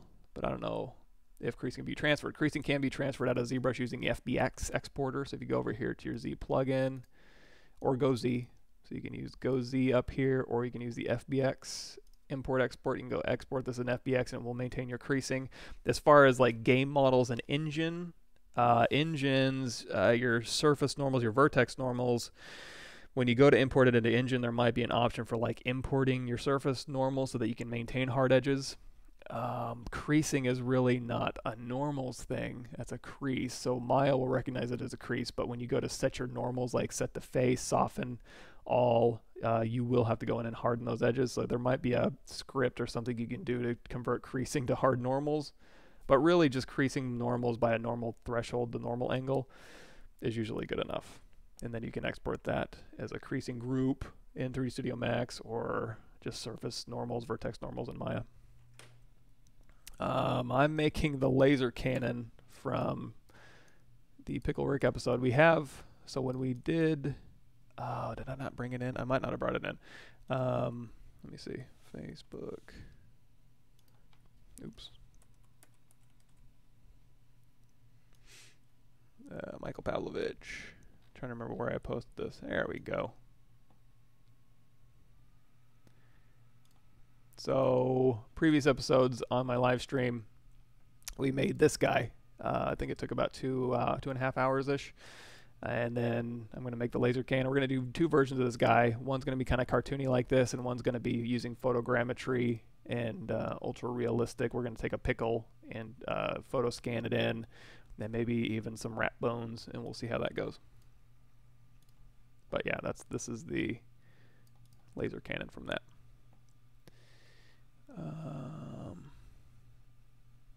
Sculpt to detail, orient specific point 3D, space which always stays the same. Yeah, I don't know. I'd have to really play with the layer stuff. Starting a new character on the stream like the female you did earlier. Cheers. Yeah, probably. I mean, this Pickle Rick was a new character. I don't know. We'll see. Cool. I don't know if my wife would let me do that, but you're too kind. Post character and unpost character to copy that pose. Post character to get an... how do you take a posed character and get an unposed character to copy that pose? Oh, in ZBrush, you could do... So when you go to Transpose Master, you can use... Z plugin, Transpose Master. You can use the Z-sphere rig. You can make a rig of Z-spheres, and then you can use that to apply to different characters, and then you can pose them out, and then you can copy in poses that way. You can store a rig and paste a rig, I think. It's a lot. I don't want to say this. ZBrush might not be the best tool for that particular thing, depending on what you're doing. It might be more of like a rigging and animation pipeline workflow question. But yeah, that's a tough one. So Game Engine Orso will read the crease. I'm not sure what Game Engine will read a crease. I know they'll read vertex normals, so you might need to go through... yeah, and when I say creasing in ZBrush, yeah, but it's basically what I'm doing is I'm making a crease on my object here. Let's see, so we got all this stuff. So we got this thing here, and it's got all this creasing information, right? Before I go and I bake this to a low-res mesh, what I would do is go ahead and and it's actually in the cleanouts, but you would go through here, and with dynamic, you would just apply all of this so that I don't have any more creasing on this. It's just high-res geometry. I would use that high-res geometry to bake to a low-res mesh, and then if I needed to harden those low-res vertex normals, that's where I would go into probably Maya, and I would set my vertex normals. ZBrush can only do all hard or all soft on export. Export here, when I think when you go to like export FBX, there's options for like smoothing level, smooth normals. Yeah, you can smooth your normals 100 or 0, but they're all, you can't just say like I want these normals to be smooth and then these normals to be hard. So that would be an external program thing. Cool. Alrighty, I'm gonna head out. I need to get some stuff done this morning, but thanks for showing up, everybody. Hope that was fun.